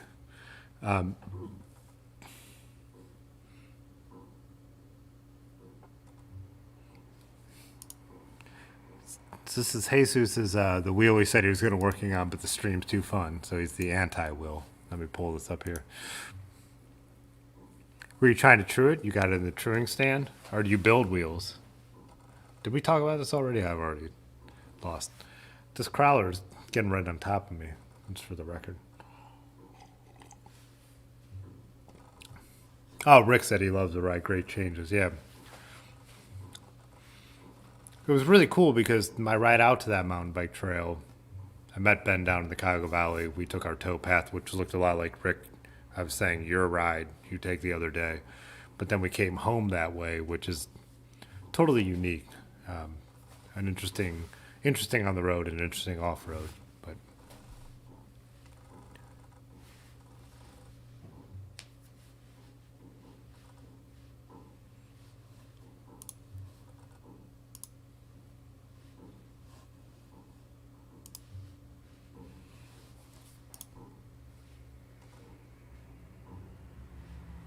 oh, was it? You think my buddy was back? Was he going straight racist? I don't think I saw it before Pudgy deleted him off, which is probably for the best. Yeah. Like he was dropping one letter at a time, and I'm like, oh, he's gonna make like a really cool like. I must not have seen the last one. Thank you, Ben, for being on top of things.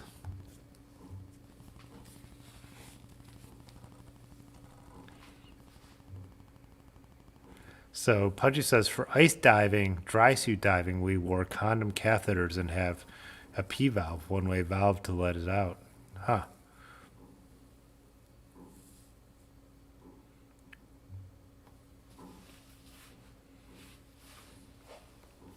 I think you were here that night, Rick. We were doing, I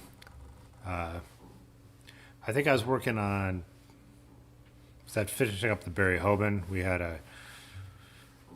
So we had the latest drummer in my band, which was this Eric, who had posted a chat. But the original Eric in my band has become a QAnon far right dude, and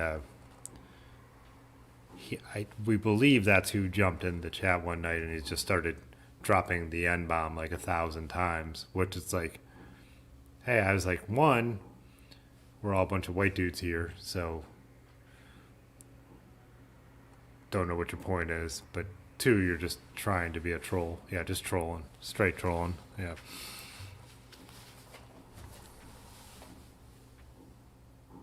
Oh, so it is a BMX. You're truing a BMX wheel there? Huh. Is that why I did not recognize what it was?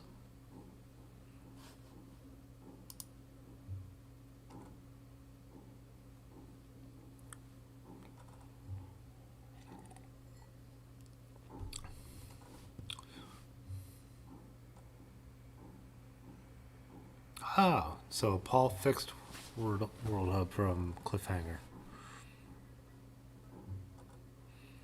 This is the best thing about this channel to me is like I've said this before, and I said in the video, it's like I learn more. Like I'd love to try and make some stuff that I feel like I could share some knowledge about, but I like do this and I learn more from you guys. So you guys should all have channels, and Yeah. Post photos and videos and all that stuff.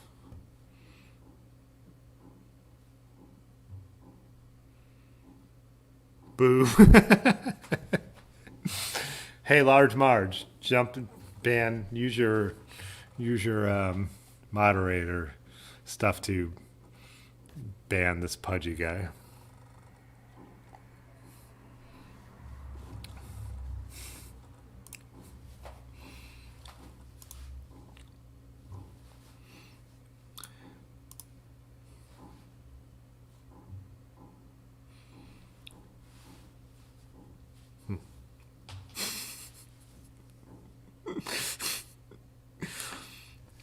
What did Large Marge do? He built Velocity Blunt SS rims with a Paul fixed disc. World Hub. Nice.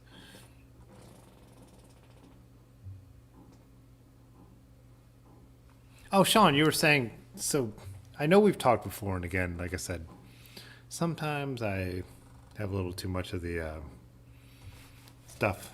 But so do you actually do analog enlargements? And if you do, what's your enlarger? I have a Bessler 23C that I've only got to use a couple of times because as soon as you guys keep chatting about like hubs and all that while we talk about this, but so as soon as I had purchased all my darkroom stuff, which is so funny because I bought it from the studio, took it to the house I lived in at the time, and then ended up buying the studio and bringing it all back here. But regardless, so I still shoot analog and I developed the negatives myself for black and white mostly, but I don't have the time to get it to the print level. So if you're actually developing and making your own prints, I'd love to know how you're doing it. But I've done it a few times with my Bessler 23C XL, and I do dodging and burning and all that stuff, but I just don't. I'd rather, what I end up doing is shooting digital, doing my job, even doing this kind of stuff, and riding my bike. And as much as I want to get into the analog stuff, I just don't. Even more and deeper, I don't have the time. Will they be boo proof?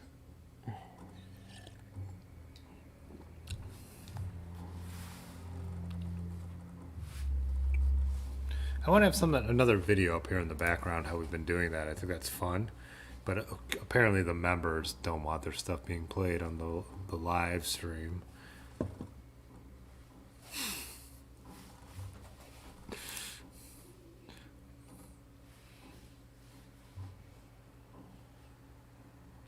What happened? So I just clicked on YouTube on the other screen.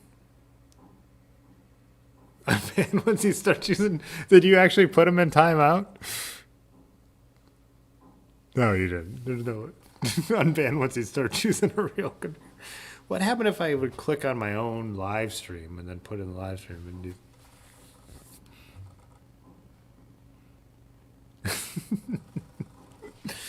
Needs to be strong for all the skidding you're going to do with it.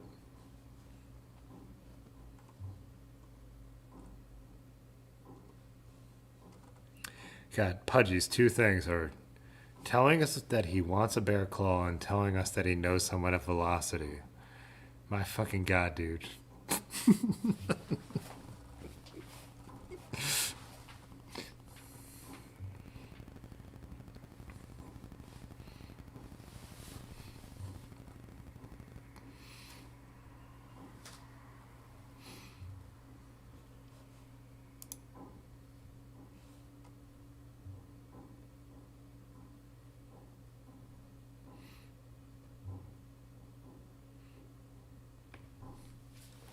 Listen to that Stream Elements robot.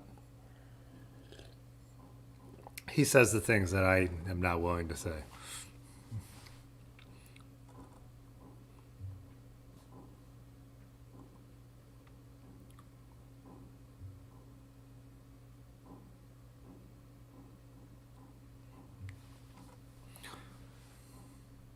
Oh, you have an Omega B22 shooting mostly 6x6. Oh, wow. That's badass. Is your channel... Did I follow you for your analog stuff? I think I... And I'm just not remembering that. Let me pull that up here.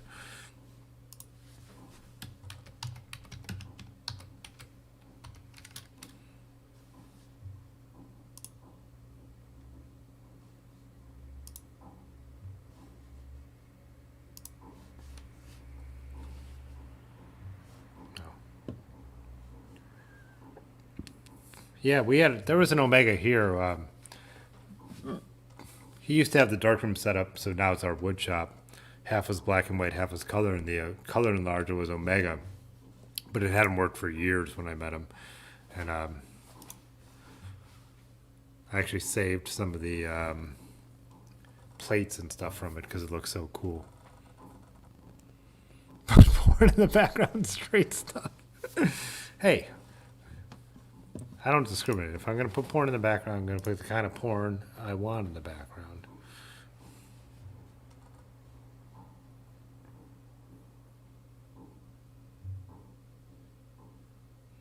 Oh, Maya. That's another thing I don't know how to pronounce. Yeah.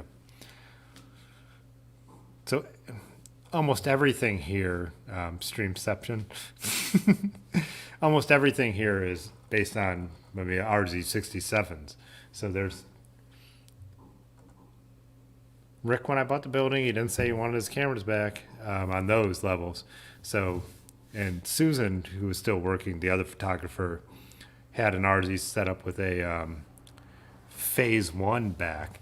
But I have about 4 RZ67 bodies, all the RZ67 lenses, and then backs, 6x7, Polaroid, everything here. And I've got a couple of the backs loaded up to shoot some analog. And then when I hurt my back this summer, I just never got into it. Hey, what's up, Amy? It's my sister-in-law. So I don't know the Super 23. I'll have to look it up. I can pull it up over here. But yeah, RZs. There's some art. What's the one before the Super 23 and Mia's? Let me see what those are. Oh yeah, that's pretty badass.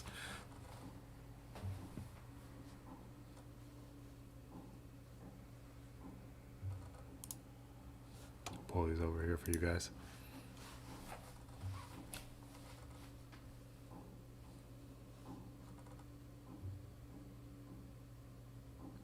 Oh, that's like a totally modular setup that you could do.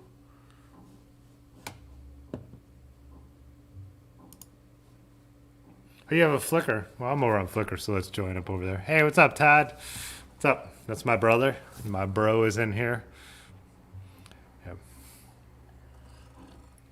My friend Kyle, who is now the program director for the Knight Foundation. When me and my sister would hang out with him, he'd be like, hey, my 2 favorite Fitzwaters. And then if my dad would be around, he'd be, my 3 favorite Fitzwaters.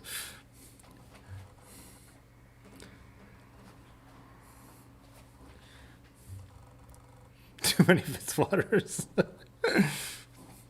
Let's meet up on Flickr. So I actually have my Flickr open on here. So Flickr is still the best photo sharing website there is. I will stand by that till the day I die. Right now I got a bunch of bike stuff up there, but I post a lot of my analog stuff up here too, so I don't really post as much of that to the Instagram accounts, but this kind of thing. How many beers am I in? Well, I was doing a crawler tonight, so 3? Is 3 the correct answer?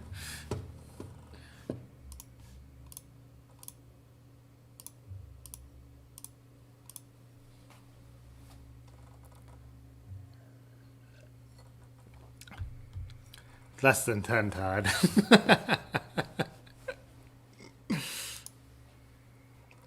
It's Thursday night. Everything is all right. Gonna drink some beers. Gonna party tonight. 1 bathroom break. What do you mean 2 bathroom? There was 1 bathroom break. It sounded like a sailor. I can't rely on any of you guys. For the truth, that is.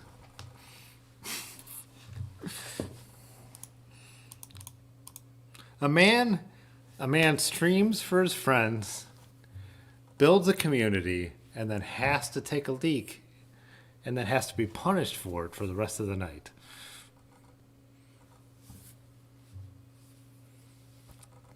Somehow, you guys are the ones trying to get me a catheter. Leaf shutters, hell yeah. High speed sync with those leaf shutters. Someone super chat for my brother. Out of context, I can't even imagine what that sounds like. Pudgy, you're up. Super chat.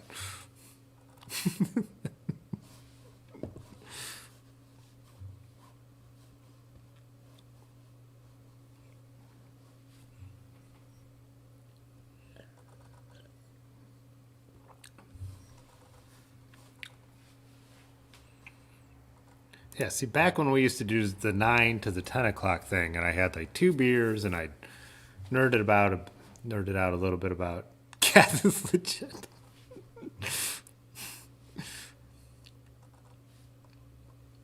A little bit of camera stuff, camera videos. Streams for his friends.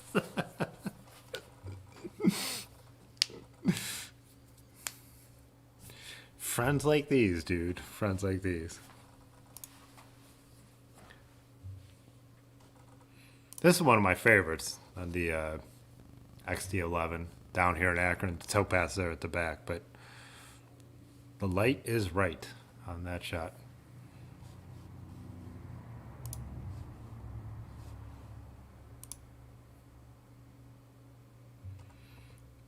Three plus all the pre-gaming.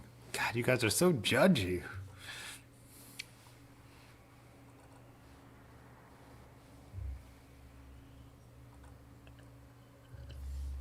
Yeah, I could search you right now while we're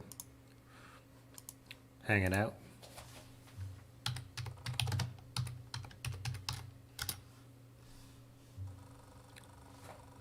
Ed H says he knows nothing about the camera. Ed H, I'm not. You're more the you're a cycling guy.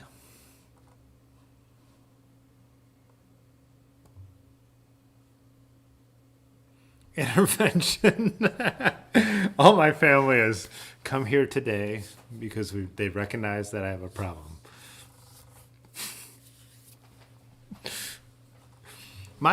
So Todd and Amy, who jumped in here.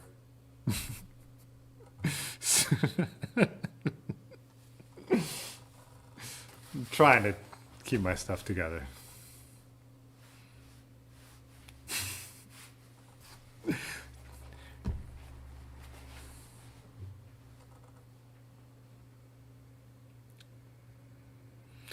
super stream event. Amy, do you see down at the bottom where that dollar sign is? Type something funny and press that. Ed H, you're a bike guy. Have you seen the Discord? Have we dropped the Discord link? Because if you drop some photos of your bikes, we'll share them up here on the screen. Let me. The robot is not showing the right thing, so I'll drop it in here. Invite people. That's what I need. What's up, Chuckles? Hey, Charlie. Oh, you were in here earlier. I haven't said hi yet. And then all of a sudden, all my family jumped in here. So sorry if I missed you. Charlie showed a really cool photo. It was in DMs, but of like the cactuses and his bike in front of the cactuses. The Peugeot I have. Do you mind if I show that, Charlie?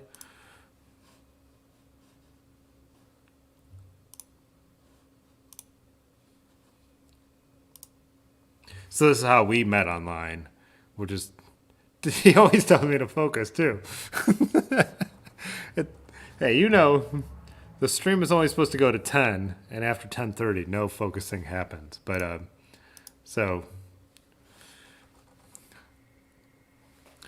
This is the photo Charlie sent me, which is awesome. And this is how we met. He found me through the Peugeot video, because my early Peugeot is, like, my favorite thing. And he's like, we have Strange trees down here, but there it is. We have the same bike in the same color. I think it's the same size, right? That's about a 62.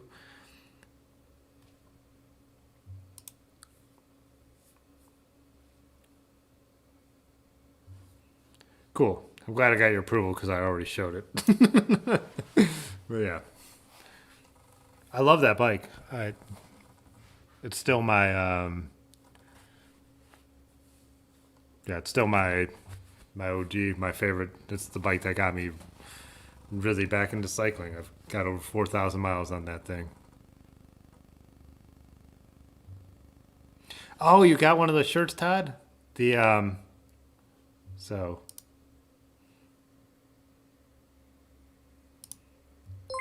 here we go.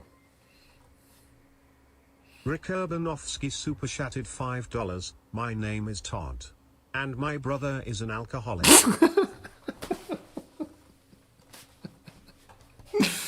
Rick, like you said, you're an enabler.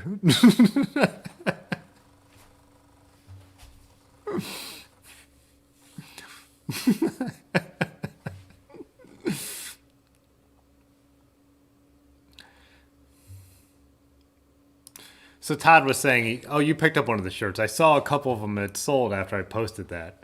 But yeah, so Pixel Wolf, he's actually streaming now on his old channel, on his own channel. Yeah,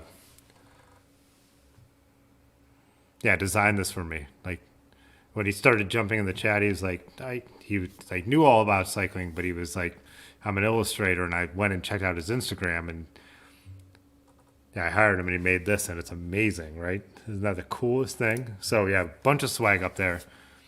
Hoodies were out, Todd says. Me and Aaron are going to work this weekend on some of the swag too. She was talking about there's some stuff that, yeah, Pixel Wolf. Did I say Danny again? Damn it. He wants to go by Pixel Wolf. And when he first jumped in the chat, we still used his first name. Sorry. But yeah, it's Pixel Wolf.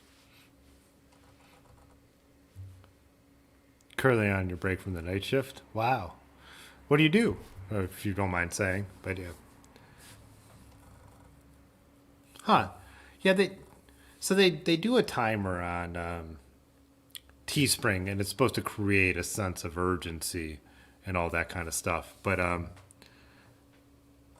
they should be available. They're print on demand. Like I don't have the critical mass to make an actual run of shirts and have inventory here yet. Like I've done that with my friend Micah with the Fits Photo logo and stuff like that here and there, but like the print on demand is the way I can do it now. If we get a little bigger, it makes sense to do that stuff where I buy a bunch, but I can't afford to do that right now. It's like Dad, Todd, right?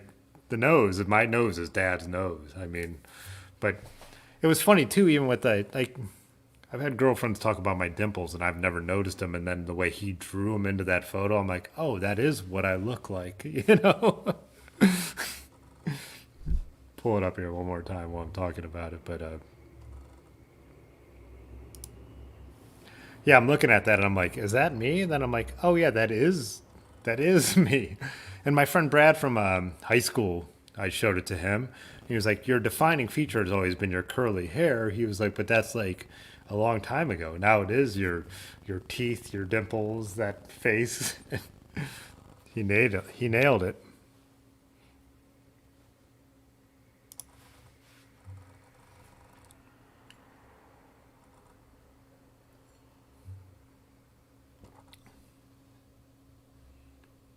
I shared his photo of wearing the Fitzwater photography shirt for sure. Yeah. But for like a YouTube logo for what we do here, the film camera, the bike, the hat that has my photography logo on it is pretty amazing. So this guy, his stuff is really cool. And so like he's streaming now, and usually when we end here, I go over there and talk to him for a little bit, but he draws online. So he has he actually uses Photoshop, which has surprised me because it's usually more of it's not as much of I never thought of it as a drawing app, but That's actually, he uses pixels, and that's, I guess, why he uses his name Pixel Wolf. Makes total sense. But it's really cool. He like just kind of plays like chill out music, and he sits there and draws, and he like pays attention to the chat, kind of like we're doing here. But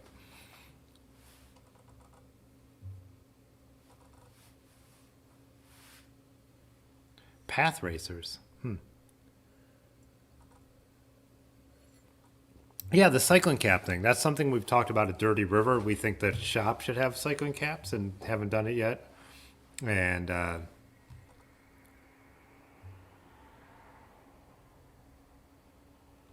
oh, Todd, yeah, I'll hook you up with his link because you're not on Discord. Just remind me to send you his way. One of our other friends was interested in what he's doing, but illustration and like the more like slightly cartoony stuff is more of his style. I don't think he's much of a graphic designer logo artist, but it'd be worth asking him. Me and him chat, so I don't want to rule him out on something he might be interested in doing, but I don't see him as much as a graphic designer.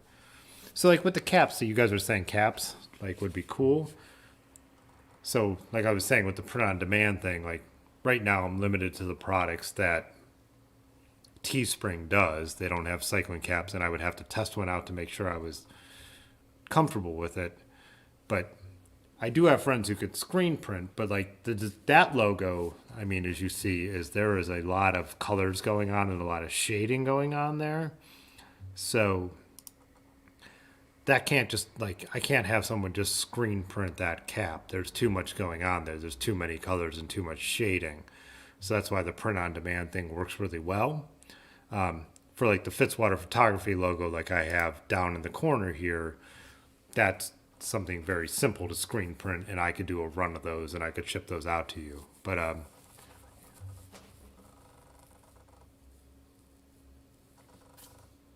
right, Ed H, thanks for dropping by, man.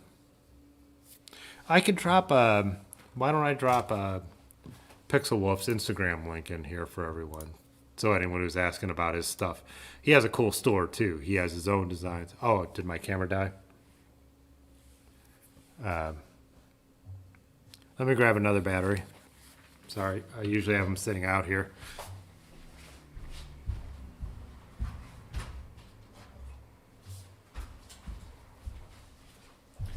Yep.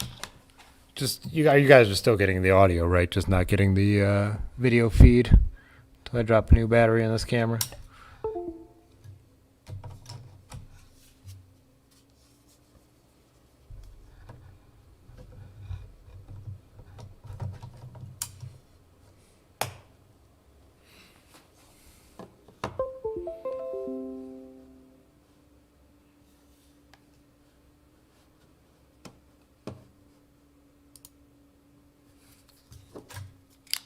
Cool. We're back in business. AC adapted 5D4.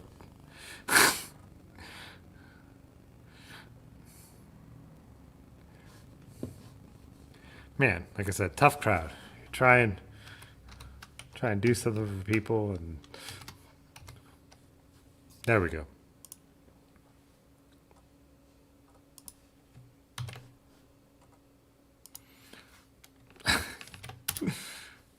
There we go. That's Pixel Wolf, and then I'll get him up here.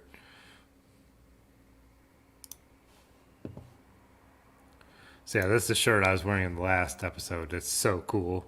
I love his stuff. He was calling it lowbrow, lo-fi art.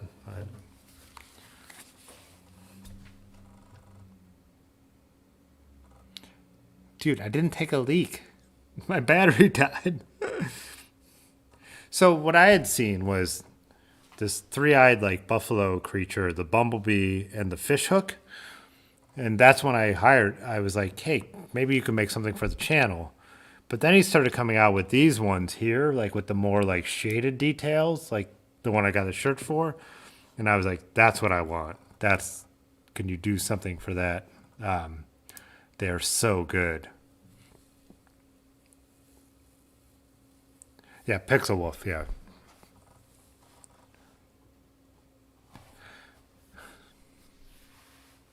Elevated tattoo art. That's a good way to describe it. What would happen?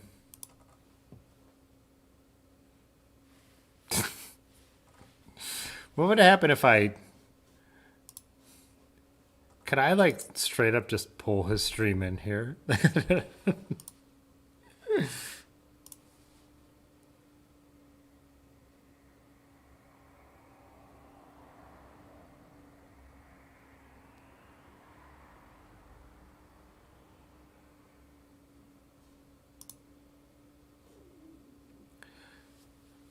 I mean, we might get in trouble for this. But I'm also wondering, like, what limits me 0% from... on this HRV. Can you guys hear that? 0% on this pilot. And that pilot. 0% on this CRV. That From showing Pixel Wolf 0% his on the drawing passport. to this audience and then dropping the link to his 0% on the Twitch. Ridgeline.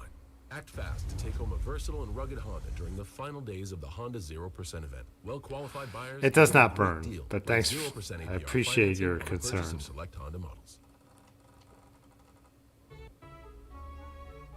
Let's see what happens.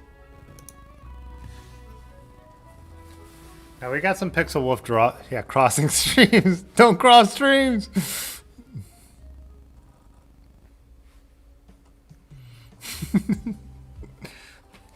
I'll have to do the D separately and stitch it in there. That's okay. What's the Wii stuff? I didn't sign anything. Never came back. Corey's a dad gets scared. But this is Pixel Wolf, who designed my logos. So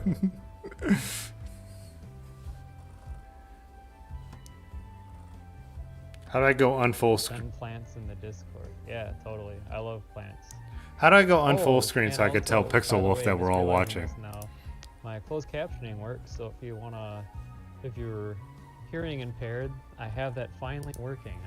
That was something that was really bothering me because I know I have. Robin told him, so he knows. Fitzwater is streaming. Well, you better tell him that he could get in trouble for that. Can I get in trouble for that? Other streams. You can definitely show streams, but you can get in trouble for showing other people's streams on your own stream, especially if you're making revenue. I think that's actually against the law. All right, he said it's against the don't law. know. We got to shut him out I'll just then. read the TOS. But that's awesome. I really appreciate him. Anyways, foul Pixel Wolf. I'm going to Pixel close Wolf. it because he I've said been we really could get in doing trouble. some work for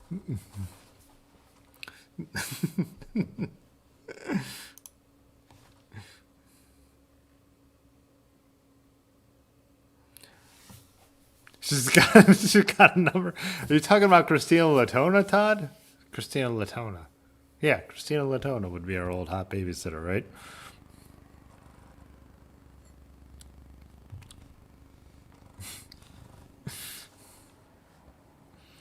I could still see Pixel Wolf without tweeting him.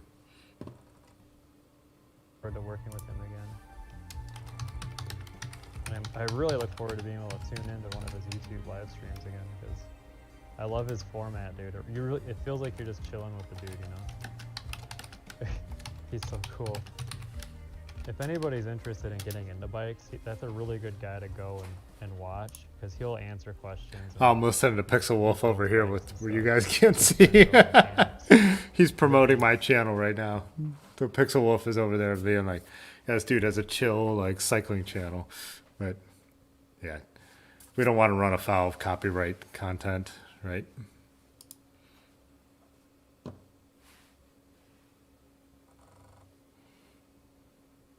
What did you retract, Charlie? Don't retract.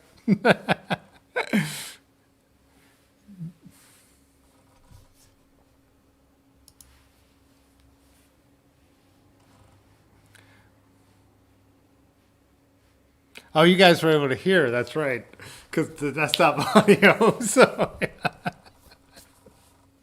the streaming. Think of how insane this is. Like, think of how like. I don't know. When we were growing up, like you used. It took all night to download an MP3, and now it's like a guy that I've met through the internet that we've worked together. I could like. I don't know. I can't even wrap my mind around it. Right.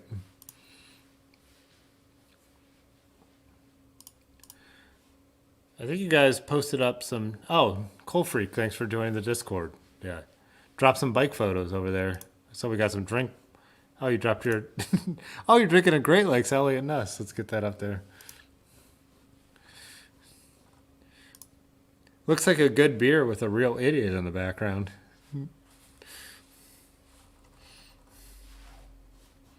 Yeah, that's a classic right there. An awesome brown ale.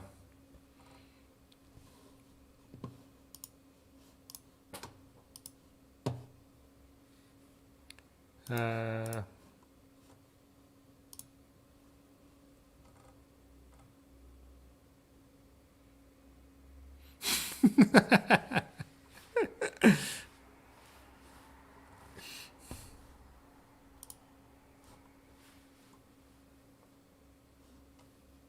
Good night, Todd. Thanks for joining. Good luck. If you're in Northeast Ohio, Todd might be running for school board, so remember the name Fitzwater.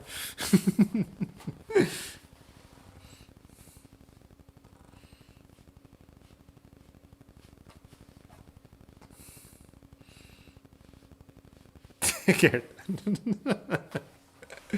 Hey, Todd, any friends of mine virtually are friends of yours? Suspect Todd's a military guy. Was a military guy. Was a military guy.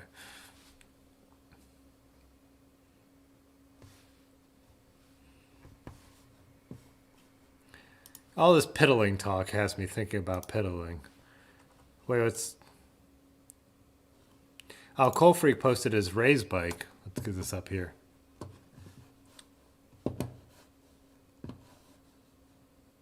Time for all the tapping. Tap, tap, tap.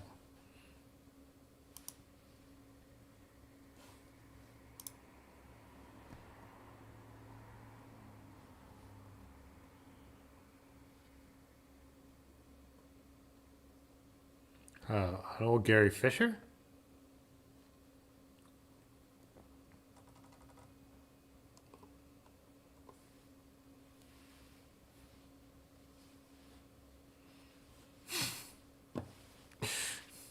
Rick, I'm the nice one.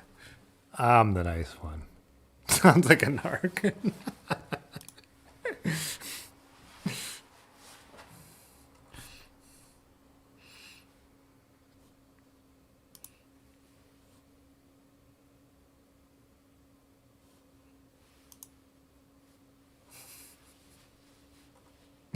2009 Gary Fisher Marlin. Let's get this back up there where you guys were all talking about my family members.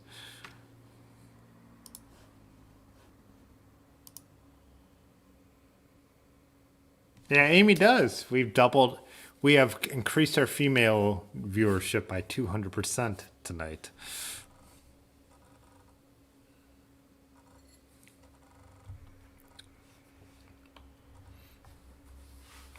There's 2009 Gary Fisher. Sorry, I'm trying to focus. Where's Charlie to keep me on? Where's Charlie to keep me on task? He's always the one who puts the, drops the hammer down. Is that what that means?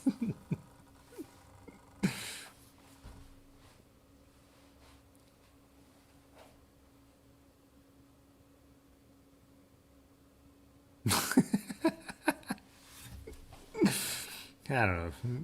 If you want to say something like that, it's kind of got to be a super chat.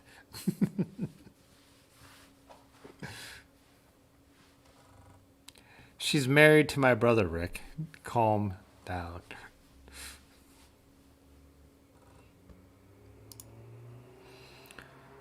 This dude, always with the ladies. Always about the ladies.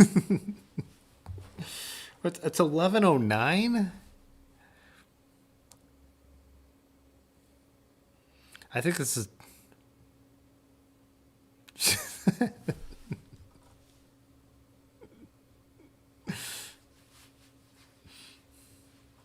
She likes a bare-handed man.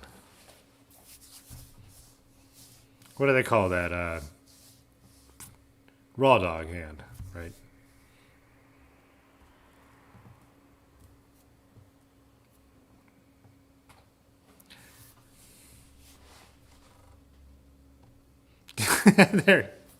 There's Charlie back to get me back in order here.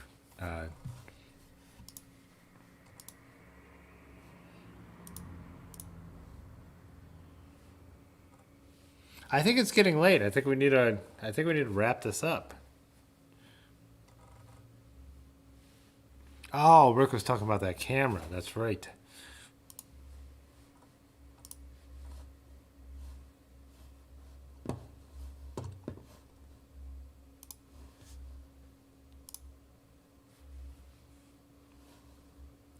Yeah, that 35mm half frame.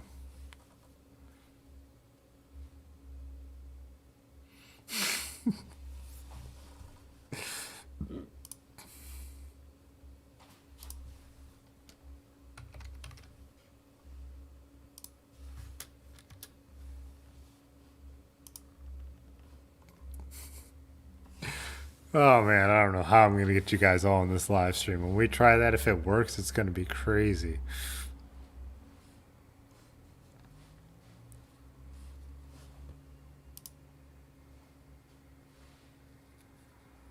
Minimum, yeah, 23, yeah. What would my angry face look like at cars? Oh man, Ben's seen it. The video I made today, I talked about trying to, when I lose my shit on cars, and I never talked about that, the plan for the channel. It doesn't matter. We're beyond that, right?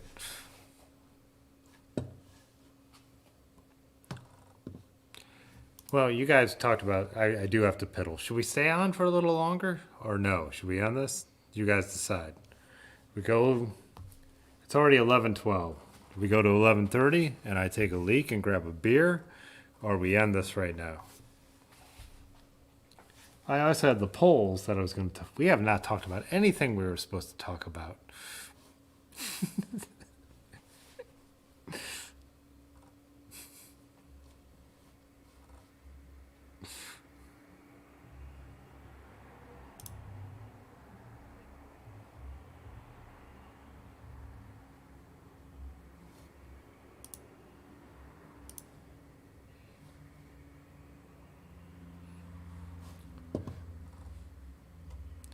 Rick says he'll stay. What else you guys got? There's still 15 of you guys in here. So, are we buffering? Why is it showing you buffering? Did I lose you?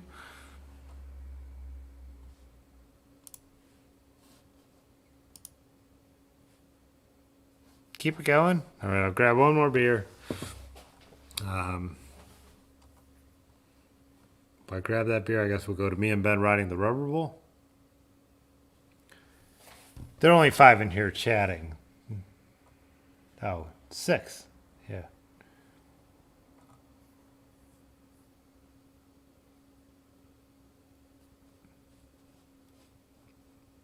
Am I buffering to you guys? Because when I look at the YouTube stream, now it's showing that we're not doing that. Sunday.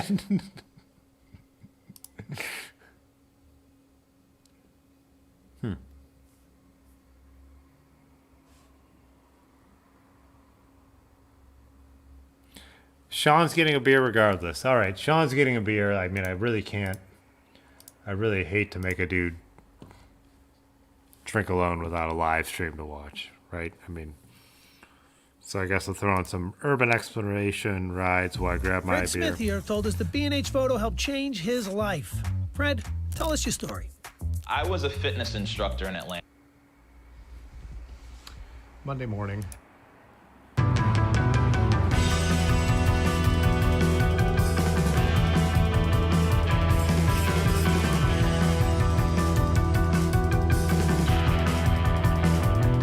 I know I shouldn't.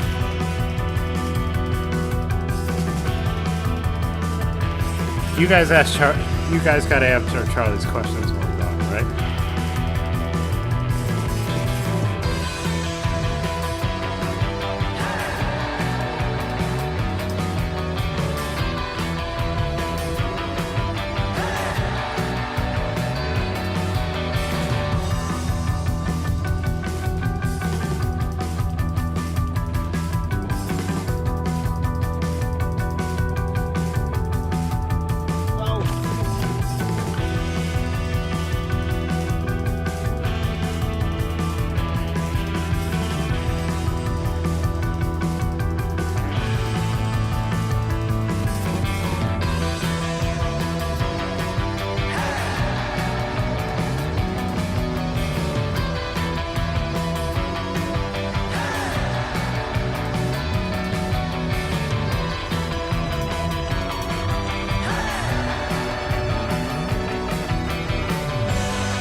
YouTube is struggling. I think it is struggling.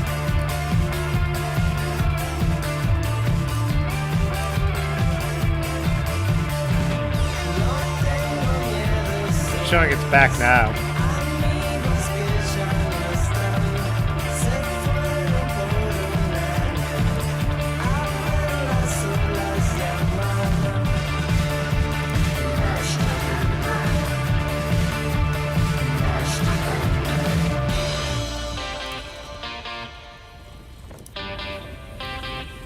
Is it back yet? It's showing it's back yet on my end. It's back now on my end.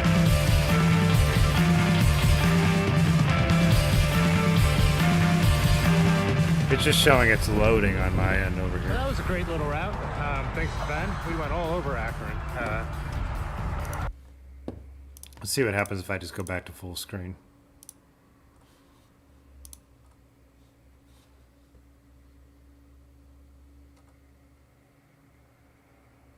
Yeah, it's showing it pausing, Sean. I piddle on the router. No, it's showing me that it's YouTube is not receiving enough video to maintain smooth streaming. As such, viewers will experience buffering, but I haven't changed anything, so. But now when I'm full screen, is it okay? Huh. It shouldn't be, but again. Now it's saying the connection is poor. Nothing has changed. We're right next to the Wi-Fi router. It went from excellent to poor. Let me see if my computer's running anything else on Wi-Fi. Whoops. No, they're not showing anything else.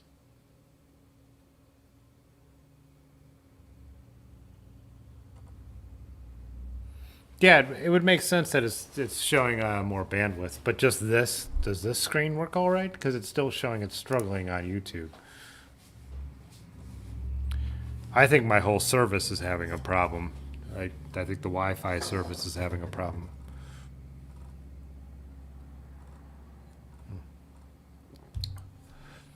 Yeah, because it's showing me, I think I could show you guys this, can I? I don't.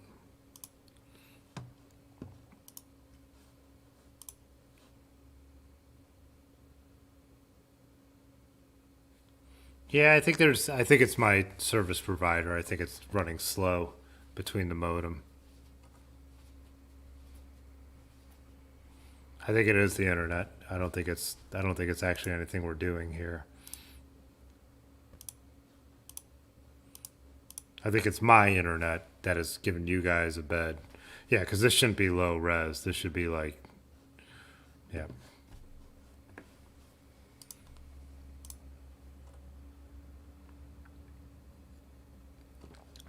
Yeah, because earlier, remember how high quality it was streaming in? I think it really is the router. It's something with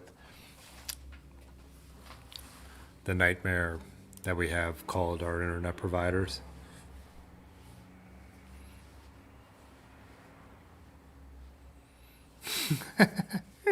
Orange says it's picked back up. Yeah, it's still showing me it looks like shit from here, but...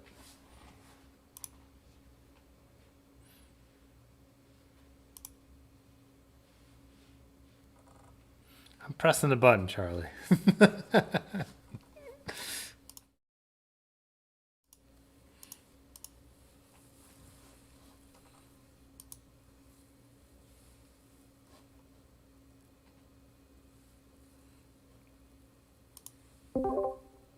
Oh, I did put in the Tuesday's member chat. Chat.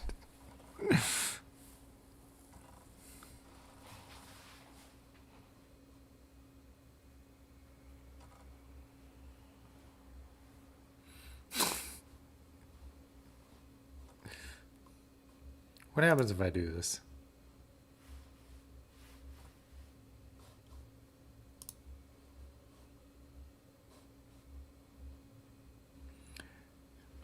I'm messing with all kinds of stuff I shouldn't be messing with right now.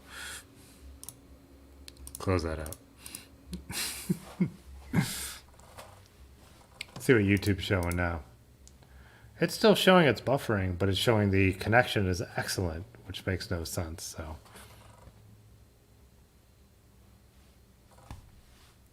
Let me get Discord back up here.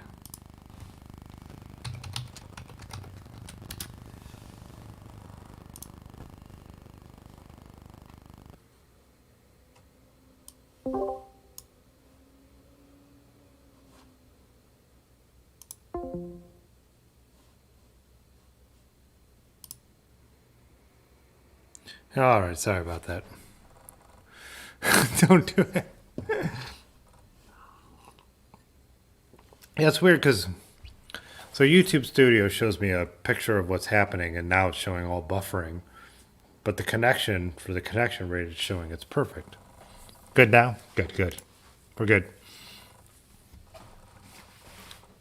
Oh yeah, I'm using a different lens tonight too. So if you notice the shallow depth of field, do it. I'm totally in a responsible mindset. So I'm using a 35 millimeter f1.4 lens, so I'm using the way shallower depth. And then I finally took down the Christmas decorations, and I went to these purple lights, which when they're in focus don't look that good. But I feel like when they're blurred, it kind of has a cool look, right? Tell me if I'm wrong. And then I re-strung up the lights that I have shining on me. But what I want to do is I want to put a modifier on the lights so it's not hitting the background as much. So that'll be more of those purple blacklight look, and only the light will hit my face to have more of a distinct look. It's perfect. Everything is perfect.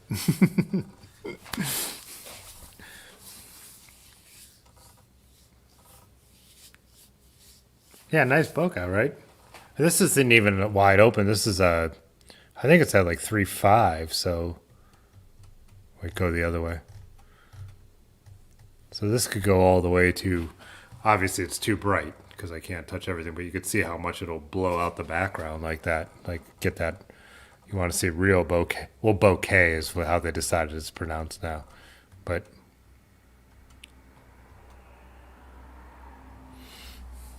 oh, he could look at my cheeks.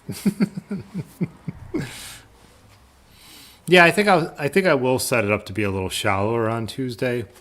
So, but I have to change the ISO obviously to do that as well. Oh, now we're not getting focus. See what happens when you guys make me press buttons?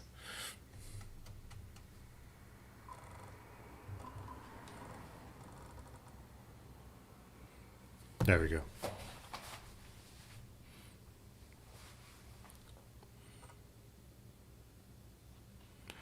Bokeh. Damn it. They say it's bouquet. They say K-E-H is how it's supposed to be pronounced now. We've said bokeh for years. And it's a Japanese character for those you don't know. And it's describing the out of focus characteristic of a lens. So a good lens has a nice round and creamy bokeh, as they say now. But yeah, Chuckle. So I'm shooting this on a DSLR, so I can control the aperture, the shutter speed, and the ISO all at the same time. I'm using the ISO, which is the film speed back in the day for the overall brightness. The lens opening is the aperture. Like I said, I think I'm at 2.8, 3.5 now. Shutter speed I locked to 50 because that looks like an old movie, and it has that cinematic quality where my hands blur if I shake them fast because that looks natural to the human eye. If you watch a lot of modern TV, it'll be very choppy, and that doesn't look good to me. And now I've lost my messing with the camera too much. It doesn't want to focus anymore.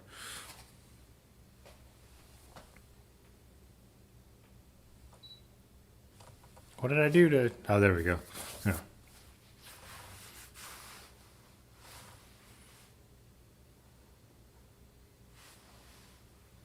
Oh, you guys were talking about bikes, and I'm nerding out about camera apertures.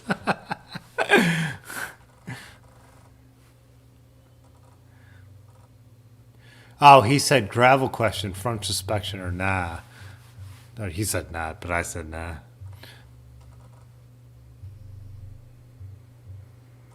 It depends on what you're trying to ride, though. I mean, like I don't use them either, but it just depends on what you're trying to ride, right? Those loud forks at Black Fork race me and Ben did. I rode one, and they are like feather light, right? I mean, they are like. I was impressed by them, and I feel like they have less.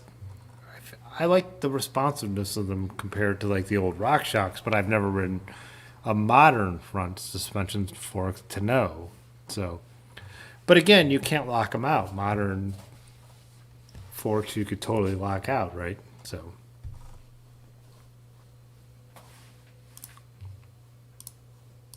I kind of want to get some tunes up in here.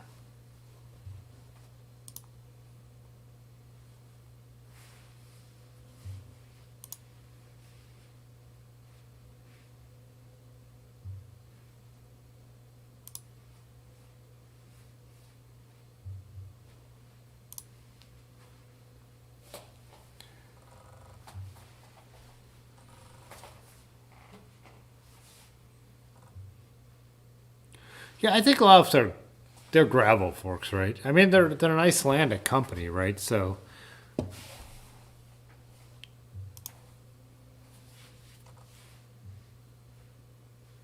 yeah, it's hard to say. I mean, you gotta no tunes, I'll get arrested. I think I could but I could use what I use for my videos up here, right? The FM FEMA.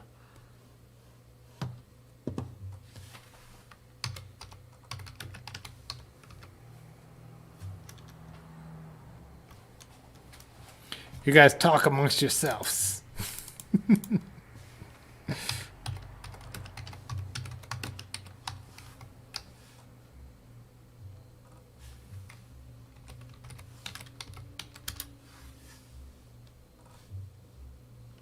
Why is the internet trying to F me?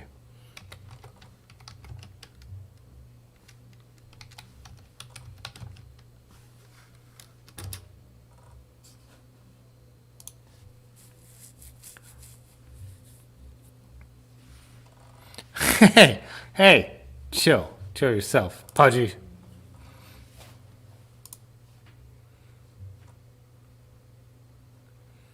Let's do some rock. Let's go rock. Do you guys want to watch this? Watch this process. But I can mess this up because I can't remember what. Oh, I am about to show off my dance moves. You've got no idea. Let's see. Electropunk? What kind of category is that? I get a lot of trouble with surf. I've used a lot of surf in a lot of my videos.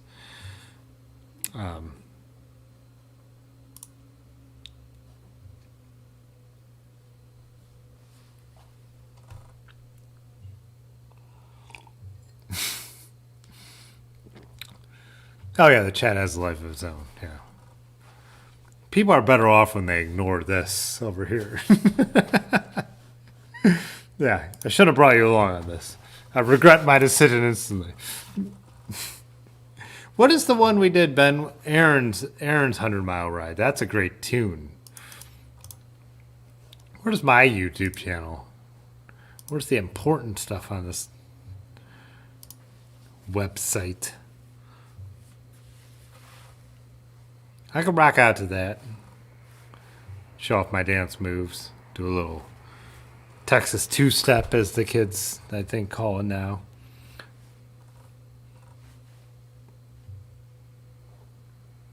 Where's Momo's first hundo? There it is.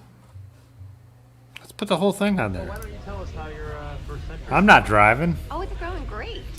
Oh yeah. I mean, we're a little wet and a little cold right now, but I'm having a great time. How's the legs? Hashtag Momo does 100. Momo does a hundo.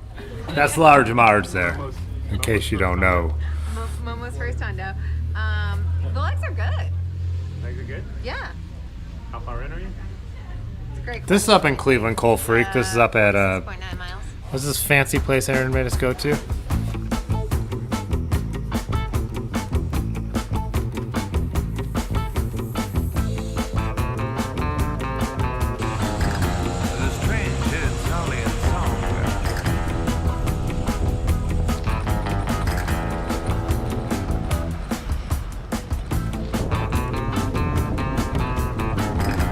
Oh, it's buffering again?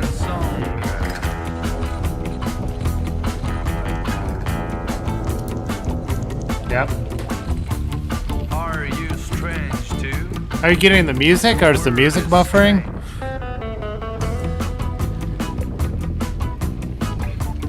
Are you strange too? Huh.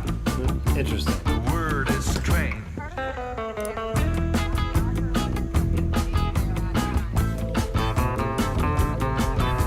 The strange Italian song. What if I,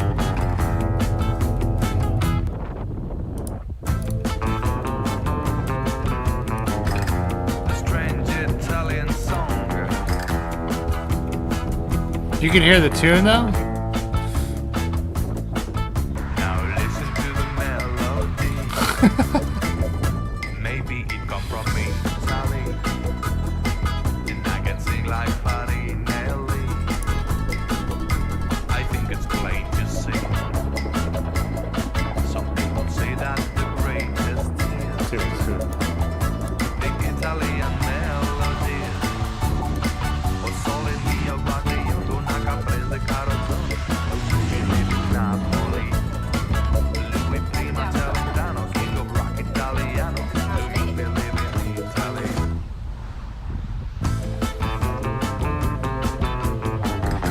The strange Italian song.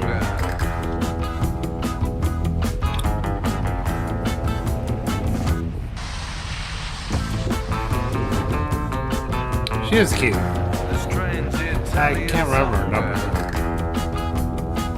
number. Tune is buffering too? Then forget that. Are you strange too? The word is strange.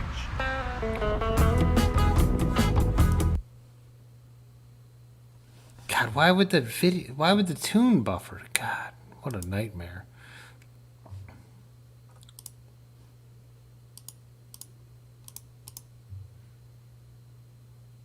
All right, everything is buffering, pausing. I guess you guys aren't ready for that yet. Sorry. We've never had a problem with this before tonight. I mean, every stream we could show the videos. The picture in picture wasn't a problem. I think it must be like a thing with the internet. I'll have to do a. Okay, bye. All right. Okay, this time. Let me. What if I throw a speed test up here?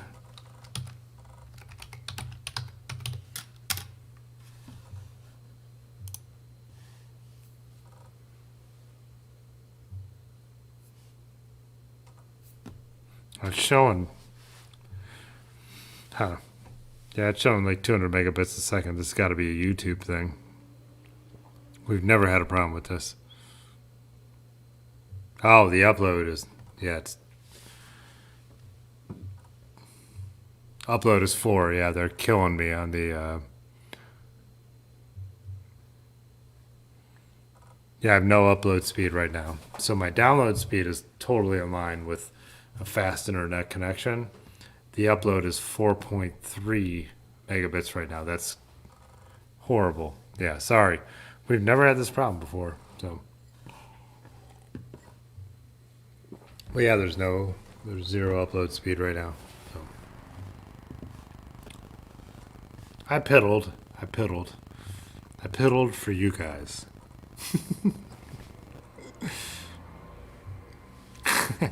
Yeah, if I had a nickel.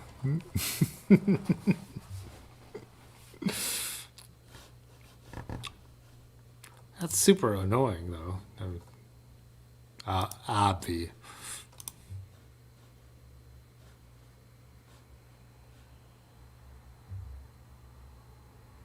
Yeah, just a bad internet night. It's gotta be. I mean, yeah.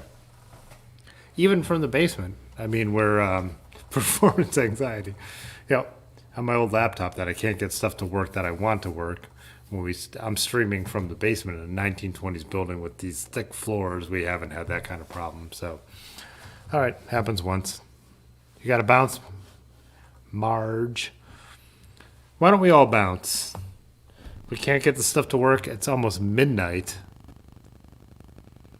Pathless metal is stealing my signal. All right, let's all bounce, guys. I appreciate you guys. Like I said last time, members, you guys are blowing my mind. We're up to 10. Ben even joined as my friend. Again, no pressure. You're not missing anything if you're not. You're just getting more if you are. But let's all, it's getting late. Let's all take off. Join the gang as the robot told you to do. But yeah, let's go to the outro and let's all drop some emojis because that's what we do. And there will be another upload this week. So we'll call it. We're going to call it, Pudgy. We're going to call it. So going forward, Mondays are going to be Molnar Mondays with Aaron. Wednesdays will be the ride videos. And then either Friday or Saturday will be some kind of review video, hopefully. And then Tuesdays and Thursdays are the live stream. But yeah, we'll keep all this going.